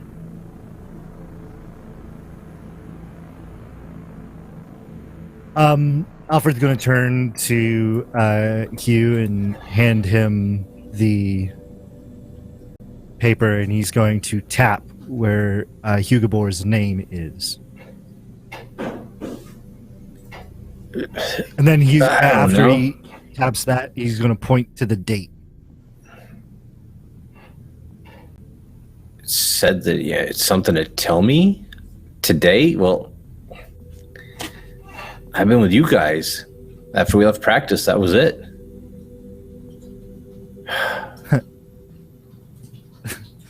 Alfred places a bony hand to his lower mandible and thinks.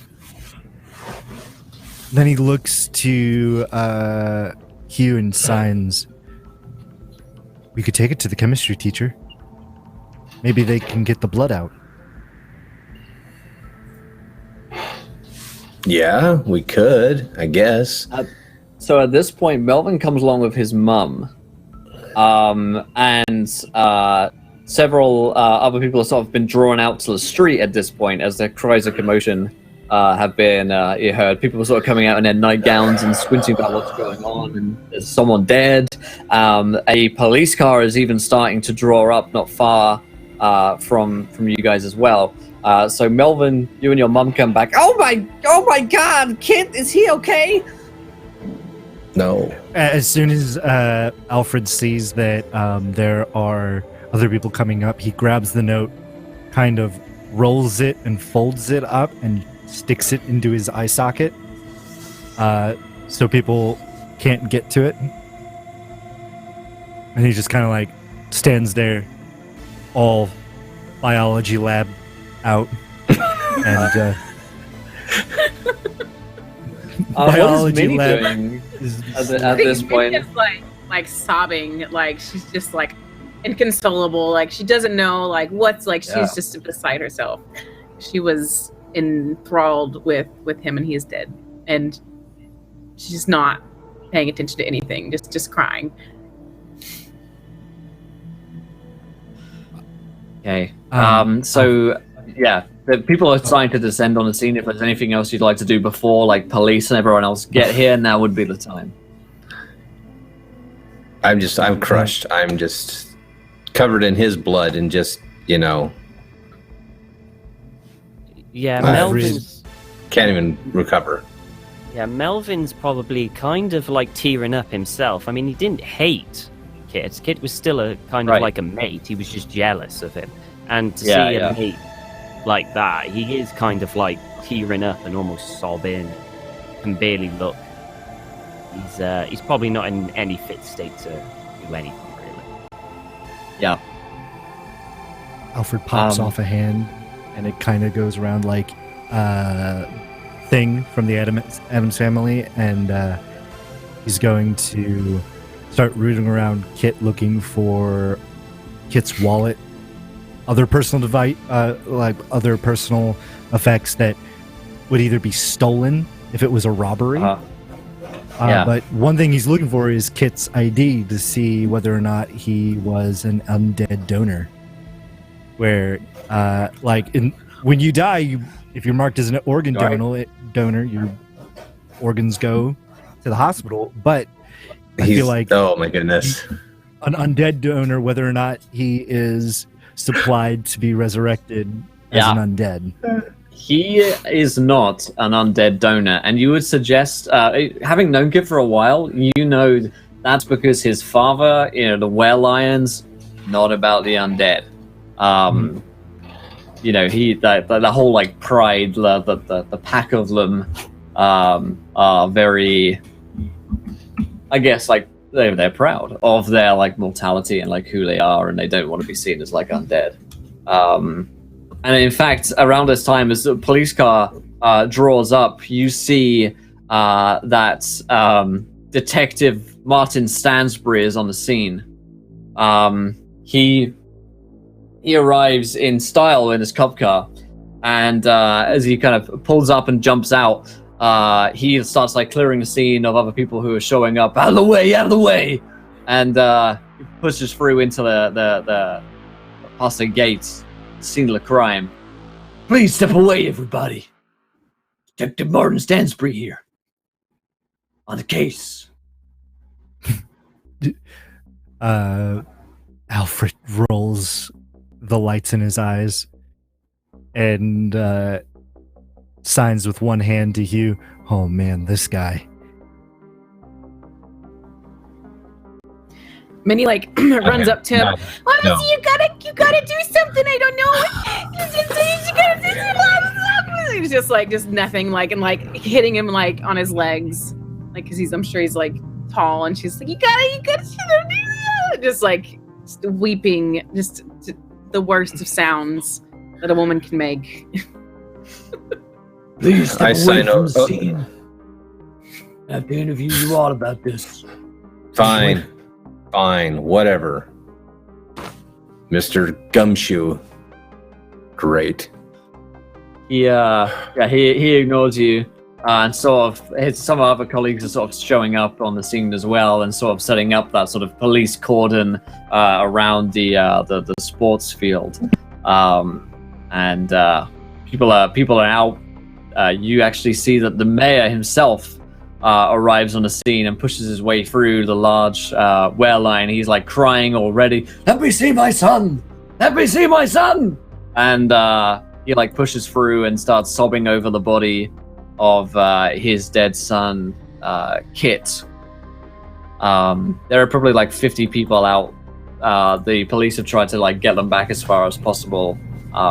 And you guys are questioned by another officer about what it was you saw. Presumably, you hide the information about the note. Mm-hmm. Does Alfred's hand find any? Like, does he find Kit's wallet and other personal effects? Yes, you would find Okay. Kit's wallet. One thing that you would notice, Alfred, that you would find interesting is Kit has a lot of money in his wallet, like more money than you've ever seen Kit with. And it's in like, it's in like banknotes of like $100 banknotes. He's got about $1,000. Alfred takes the hand, comes like trying to scutter around the cop out of eyesight, and stealthily kind of reattach to Alfred and hand Alfred the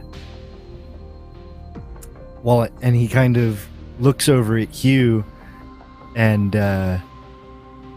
kind of hands Hugh Kit's wallet and signs, this is strange, hold on to this. I'll take and put the wallet next to mine in my pocket. So, so I guess we've been like, as we've been questioning stuff. So Minnie, like one of her strengths is she's a leader, and I think like as she's calmed down, she's gonna like start to like sort of assessing the scene. Guys, I think we should probably get out of here and maybe go talk somewhere else. I don't know, but I think that would be the best thing for us to do. The police right now ask you guys like, standard questions about like what happened, but they're gonna follow up with you on interviews later. You guys, they appreciate that you guys are like pretty much just in shock. So they're gonna follow up with you tomorrow. So yeah. Melvin's gonna go with his mum back home. Okay. He's just done. Basically, he's barely keeping it together. Okay. Well, I left some of my stuff at Melvin, so I got to head back there anyways. So, sign it, Alfred. You coming? Alfred signs back, I need to stop home and get some clothes.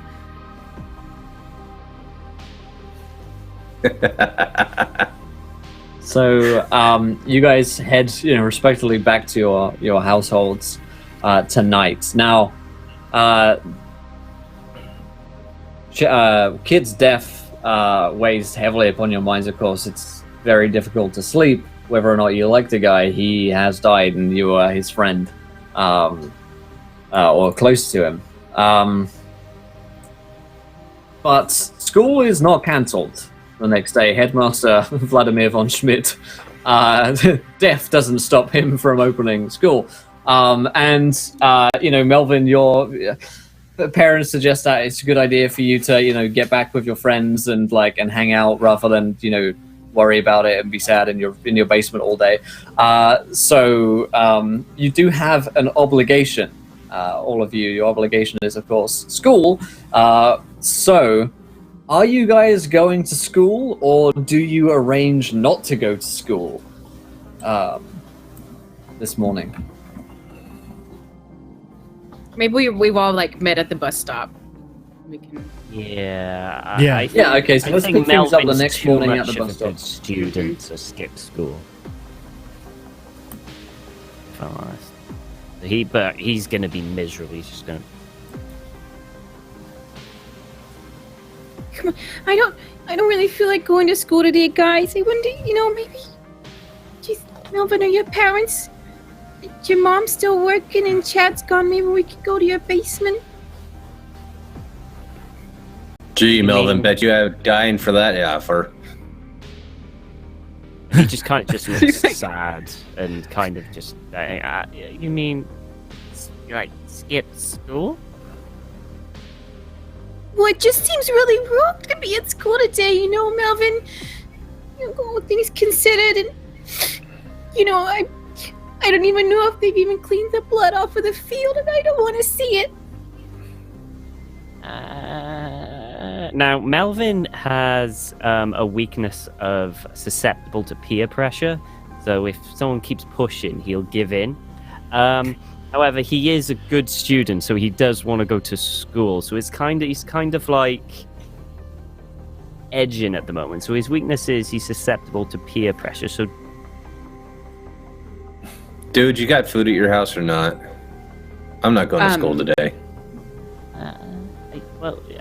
I mean, yeah. Your back door still open? Food? No, but we can get in through the basement. That's where I was going to go hang today anyways. I don't know. Come on, Alfred. Come on, Let's go. Melvin. And she hooks arm with Melvin. We're going. Okay. Alfred is just sitting there eating his morning breakfast, kind of looks at the rest of the group. And he kind of signs, but I had an art project due today. Can I work at it? I signed back. In Minnie the basement? looks back at him with the nastiest Dude, just humor me. We got to keep Melvin and Minnie apart because he's going to make a move even though Kit just died. I love the idea that Hugh signs humor, but accidentally signs humorous. So Alfred just kind of stares at you and then rips off his humorous and hands it to Hugh. And just hands it. Yeah, okay. Alfred and I vote, and I hold both hands up. Yep. We're going back to Melvin's. Okay. Hand it Alfred back. gives the thumbs up. Give me your arm, dude. He signs, you told me to give you a humorous. Come on, we don't have time for all this. and she begins to try and herd everybody away from the bus stop. The bus is gonna be here soon, and we're gonna get in trouble. well, I mean, I start Melvin's walking. done. He's butter in Minnie's arm now because she's holding it. He's just like, okay, wherever you want to go. We're all walking back to Melvin's basement. Perfect. So yes, the group of you head back to the basement. Your mom and Chad are both out, and you know where the spare key is, Melvin. So you guys can get back into the basement, and settle back in. Your last night's Dungeons and Dragons game is still out on the table, and Kit's empty chair feels even more empty as you get back down in here. You close off from the rest of the world. What do you guys do? I grab the Cheetos out of Melvin's pantry, and I go sit in Kit's seat, and I just start power munching. Minnie walks up and kind of shoves You shouldn't sit there. It's not right. Dude, he's my teammate. It's my job, You- my thing to You do. shouldn't just sit in his seat like that. It's not right. and she goes and she sits back down. Girls, damn. I like to think that in Melvin's basement we all had a hand of kind of setting it up, and for our D&D we have a shelf of the Grateful Dead or whatever. So Alfred goes and picks up Kit's mini and places it on the shelf. Oh! Oh, I'll toast it with a Cheeto.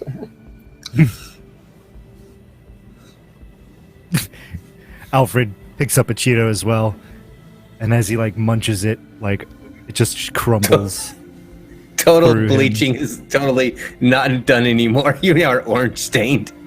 He has orange stains on his teeth. So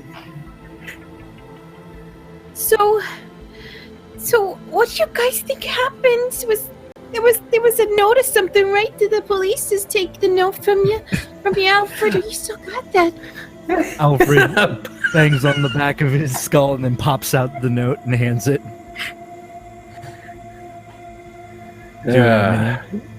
She daintily takes it because it's like covered in blood, and she does not like being dirty. Like she's also doesn't want to be disrespectful, but she's just like, I'm not really sure what this means. Melvin, you're the smart one, and she like shoves it at him. Come on.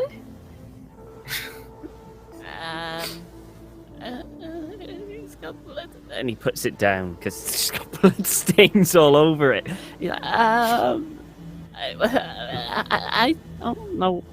I don't know what you want me to do with this. I mean, Well, you read it, Melvin. okay. Yeah, come on, Brainiac. Give us a clue. This isn't like a sum I can just do.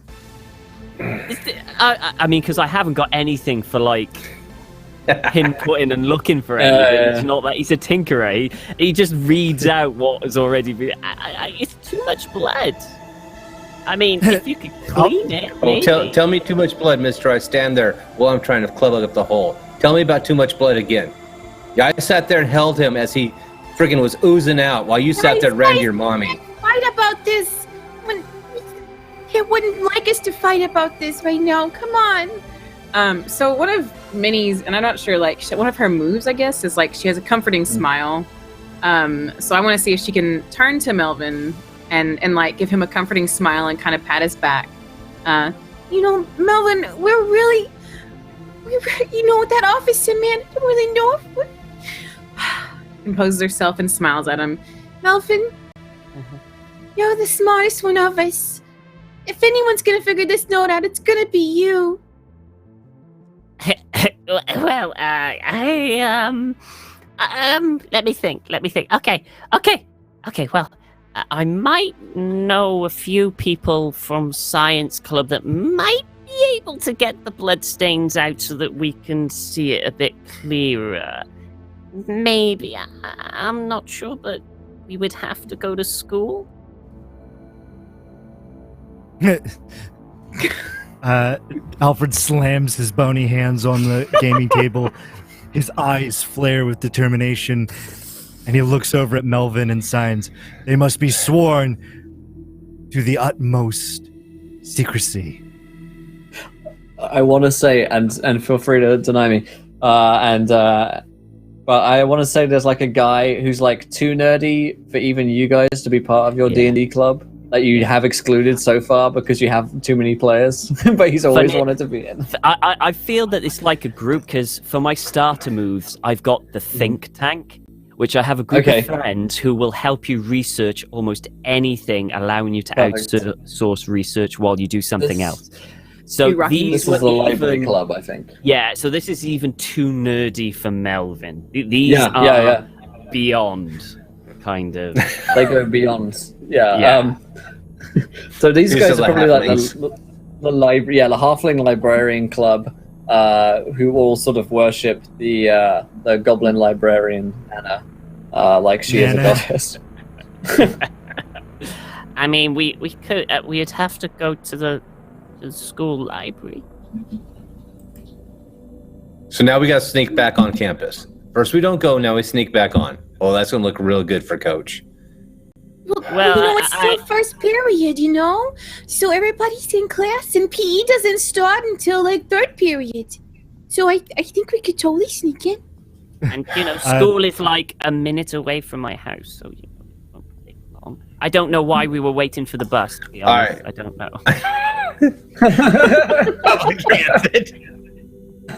It's been a long night. Oh no! You know what? We were waiting for the bus.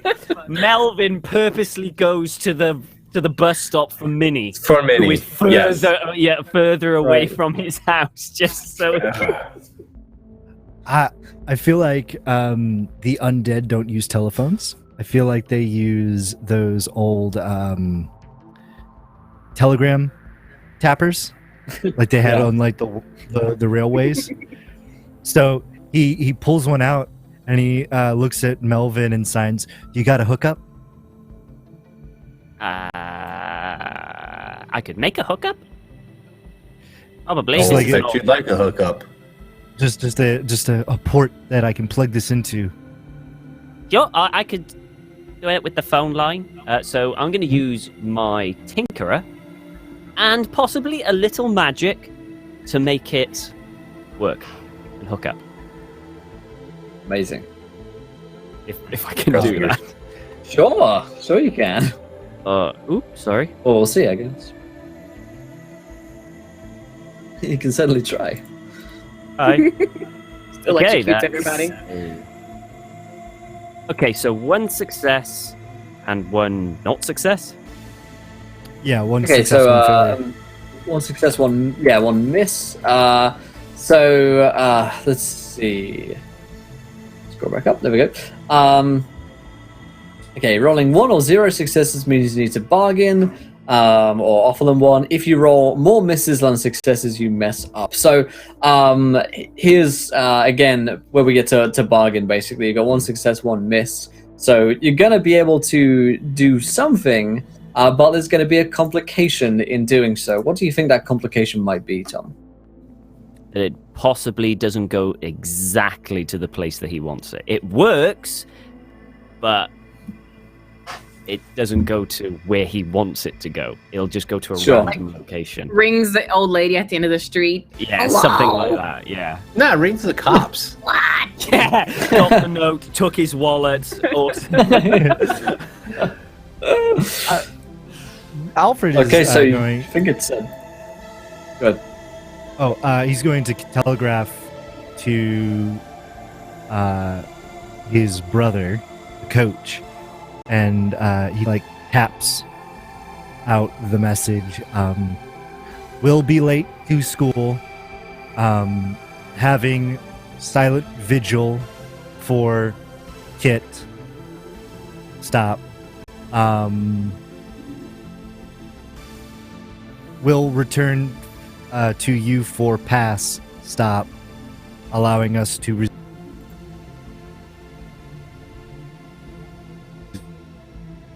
Okay. But it went to somebody Right, else, back up right? there Like for a it didn't actually But go yeah, to the you're- brother. Like, Yeah. Melvin. That's why I said it should go to the cops. But he's not sure, right? Like, this is kind of a new science for him. Yeah. It's too low So- tech for him. Yeah, probably, yeah. It's like analog and you're digital. Yeah. I So think it- whoever that message goes out to, they get it. And I think if it rings somebody on the landline, they hear the beeps and clicks, and they can save it as a it's message. like Morse code almost. Okay, so are you guys headed back into school for the library club to help you investigate the note?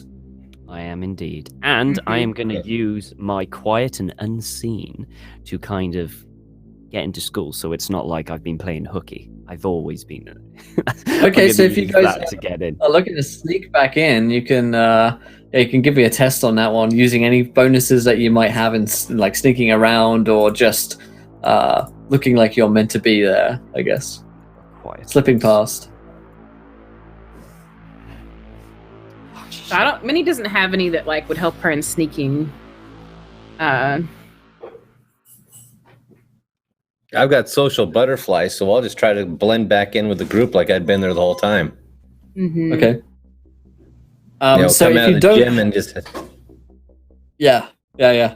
So if you don't have one, you're definitely going to get 0 successes, I believe. But you do still roll 1 weakness. So if you get a miss, then things may go worse. For you. I don't actually have a weakness for kind of like, I mean, none of my weaknesses kind of go into this kind of what I'm doing. Okay. I mean, I failed the stealth. But I think our dead friend can assist. Yeah. Away? Yep. Your dead friend can assist if you if you can describe to me a scene in which your dead friend like helps you in some way, so maybe Kit like showed you like a back entrance, something like that. If you set up the scene, then we like role play out the little. God damn it, Kitty. We set up a little sort of flashback scene to see what that looked like. So, Melvin, do you think that maybe Kit helped I'm you sure get into at school? least once where I don't know, maybe like something he was tinkering with in the morning before school went wrong. He didn't have time to sort it and get to school on time, so he was panicking that he was going to get a late mark, and Kit was able to get me in, like unseen. Yeah.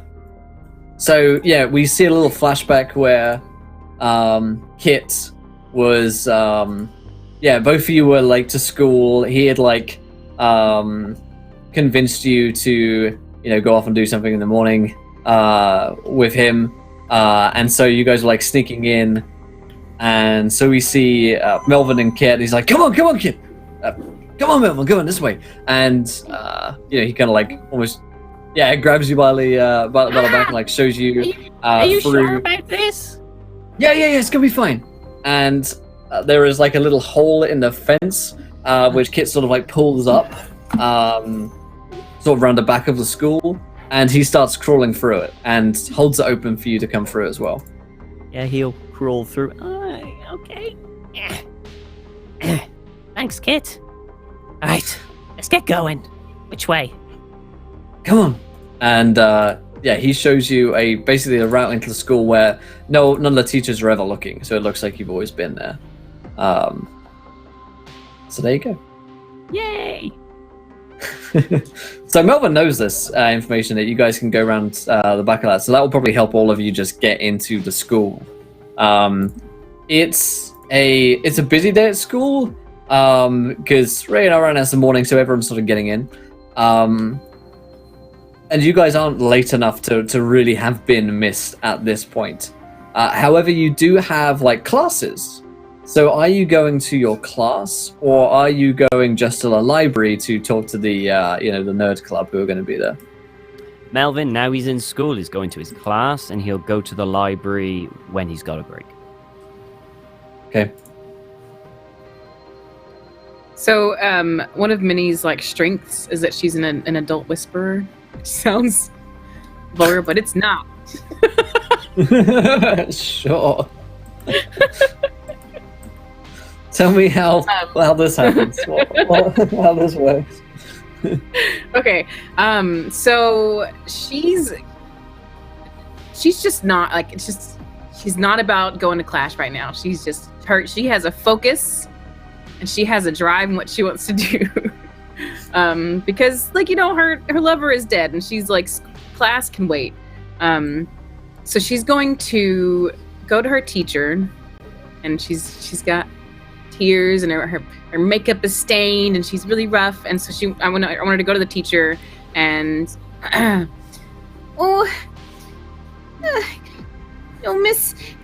Miss Nelson, it's Miss Nelson, the teacher that you love. Miss Nelson. Yes. I know that we have school and everything today, but do you think that it would just be possible if maybe I could go to the library and just do a little bit of reading? Maybe I could do some homework in there. I just don't want to be around the other students. She doesn't take much convincing. She knows that you were close with Kit, and she's like, yeah, of course, absolutely. And she sort of gives you a little pat on the back, little handkerchief as well, probably. And it'll be okay. And do you think do you think my friends could come with me? and she looks at the three like just torturing Melvin. Hey, yes, of course, I'm sure that will be fine. It's a very tough day for everyone, so maybe that's a good idea. So, you guys have snuck out of classes, and you're like given a note by Miss Nelson, so that this is fine. And you head to the Nerd Club. Melvin feels way better about this now that he's got official permission from a teacher that he can be out of class. This is like weight off his shoulders kind of thing now. So this one specky kid. This, oh hey Melvin, good to see you. You join the club? 'Cause we got open spaces. We got so many spaces. Got spaces for all your friends. You can all join in. Yeah. Hey, Carl. We need a hand with something with you and your friends, if that's okay. Okay, yeah. How can we help you? This is like top secret, like ultra top secret. You understand, right? This is like you get that, you know, when you're playing a D&D campaign and then there's a story hook. Yes, I do. You can't tell anyone, otherwise the entire world will just die. It's kind of like that. So you can't tell it. Do you swear on the holy D&D first edition book that you will not I signed tell Alfred. anyone? Oh my god, I can't believe they do this. I guess if I guess if it Alfred's means in that class. you guys are gonna join the club, then yes, absolutely.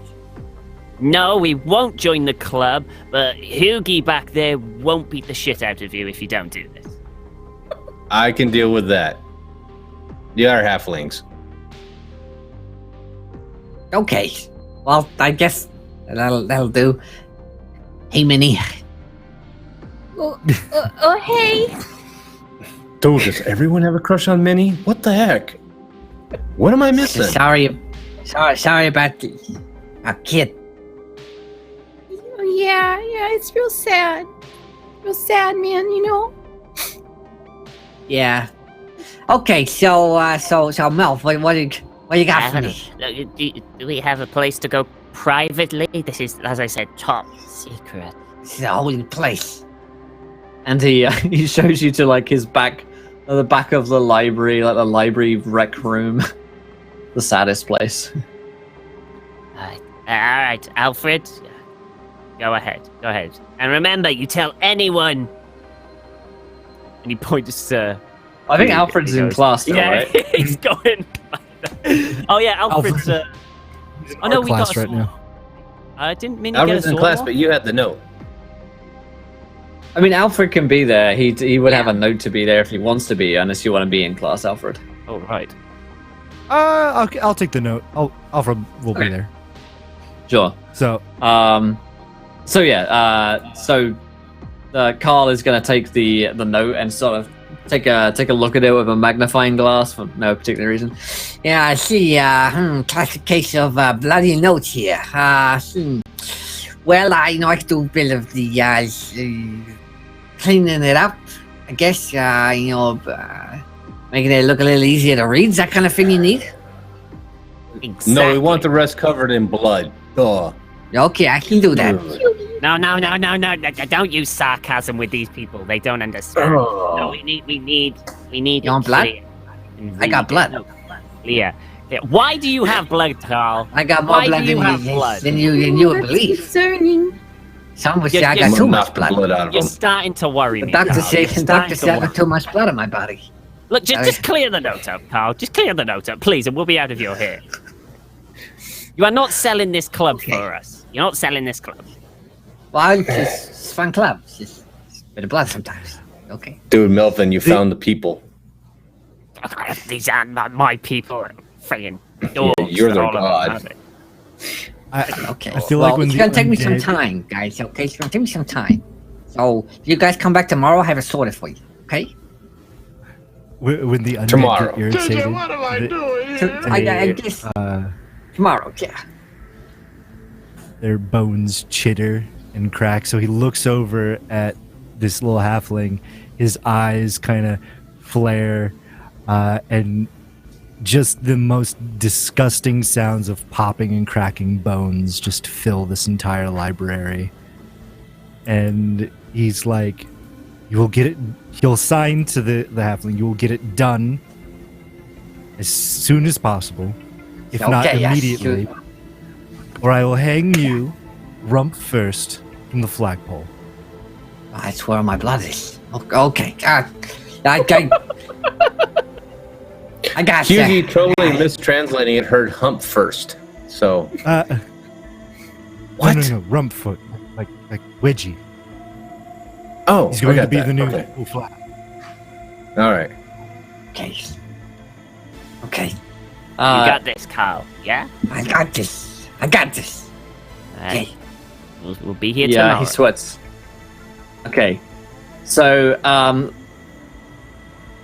because I'm looking at the time here, we're going to finish this day, and I want you guys to tell me what you do for the rest of the day whilst you're waiting on the note from Carl. So, what does Melvin do? Does he go back into classes? Does he just go back Yes. home? He basically goes back into all the classes. He wants to kind of get himself lost in learning again, because it's something he genuinely does enjoy, learning new things. And then once he gets home, he's going to start tinker around with things here and there. And he's not quite ready to adjust the D&D campaign without kits yet. He doesn't want to quite do that just yet. He's not going to rebalance it.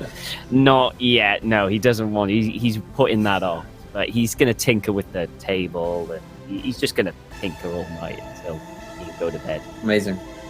Okay, what about Minnie? What does Minnie get up to? So since Minnie is a royal, she has lots of friends, and I think that she's probably gonna like get together with her gaggle of girlfriends, and they're all gonna be very sympathetic with her, and just kind of have like, honestly, she might even skip out of school again. She's already got a note, and probably go back to her house with her what she would consider like her real friends. Not the smelly nerd boys. And kind of just have like a girls' day at home, but like not like a but yeah, just like very like trying to comprehend everything. She's not the brightest of the bunch, so she's still kind of just like very, very confused. Right. And just trying to sort herself. Awesome. Then Alfred. Alfred, he is going to be in the art garage, specifically for all the metalworking, and he is working on a found object piece that he's creating an ode to the first Lich. Kind of like a giant wicker man, but made out of like metal and stuff. And he clicks on the blowtorch, and all of a sudden Undead Rock starts to play, and Undead Rock has that very heavy metal sound, but then halfway through the song it kind of slips into a ballad, and then towards the end of the song it gets really heavy again. I love it. I want that now. Yeah.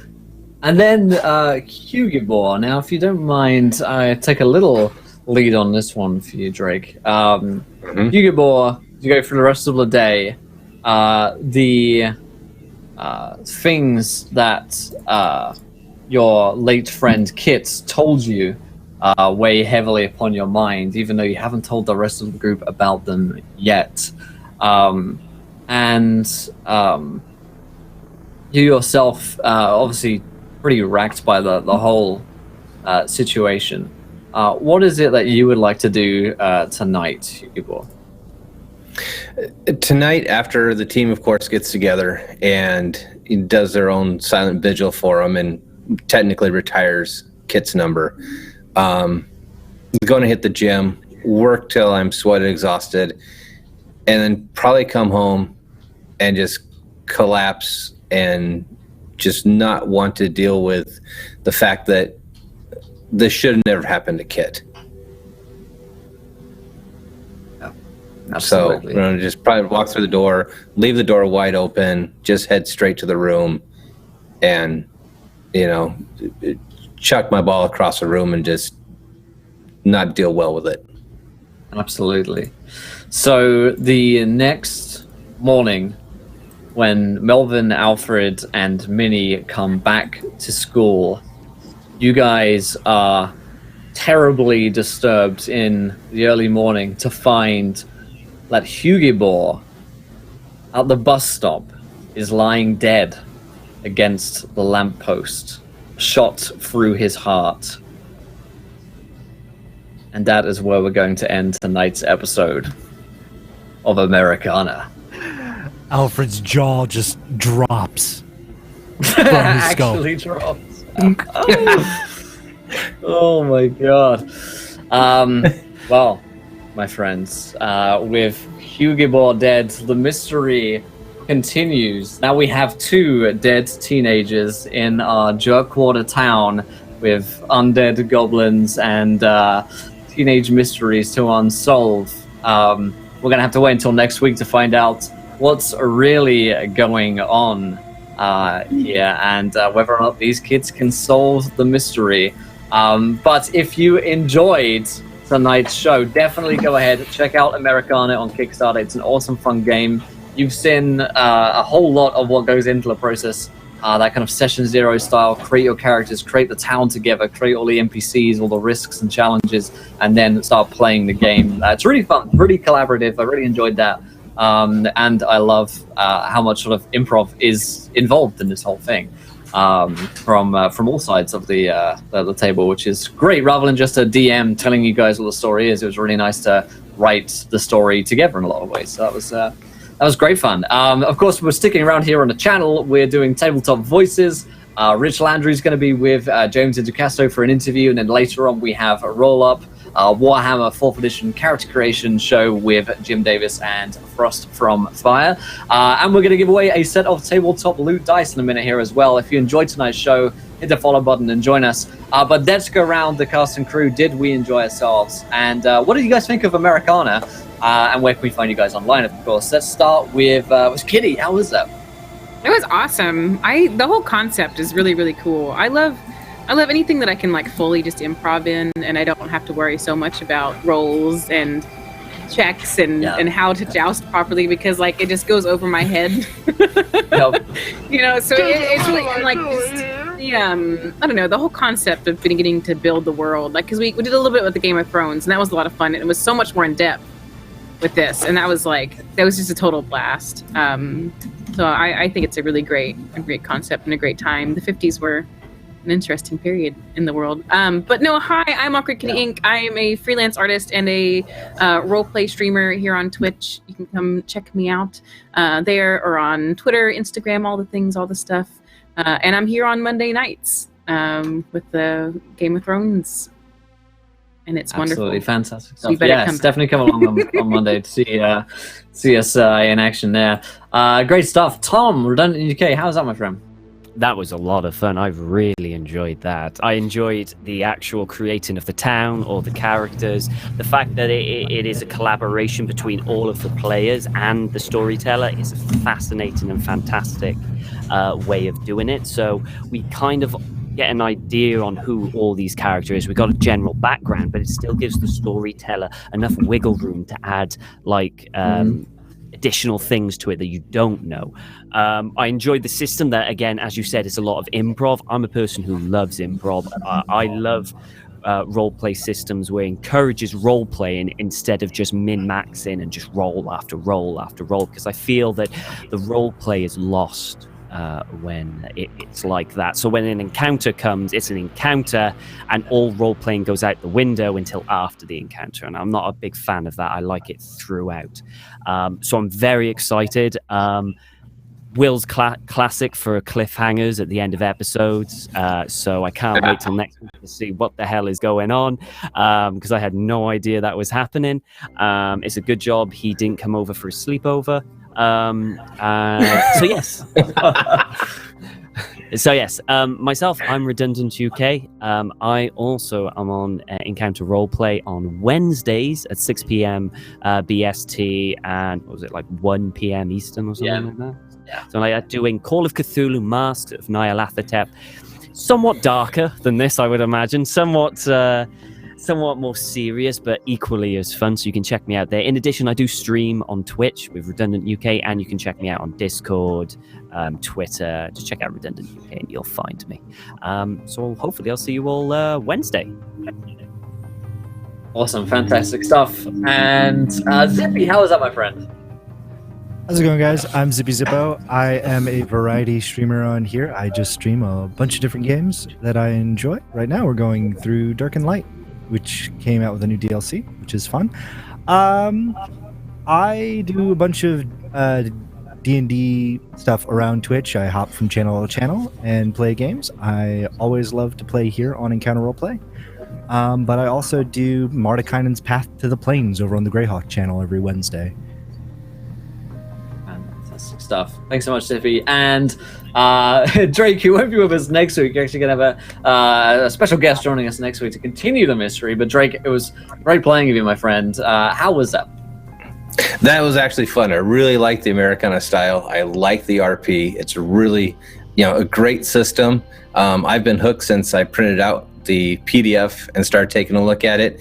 I regretfully won't be here, guys, because I'm actually a 6th grade science and social studies teacher, and I'm on vacation for this week. So Will was kind enough to throw me in, and I knew I was going to die right off the bat, which was great.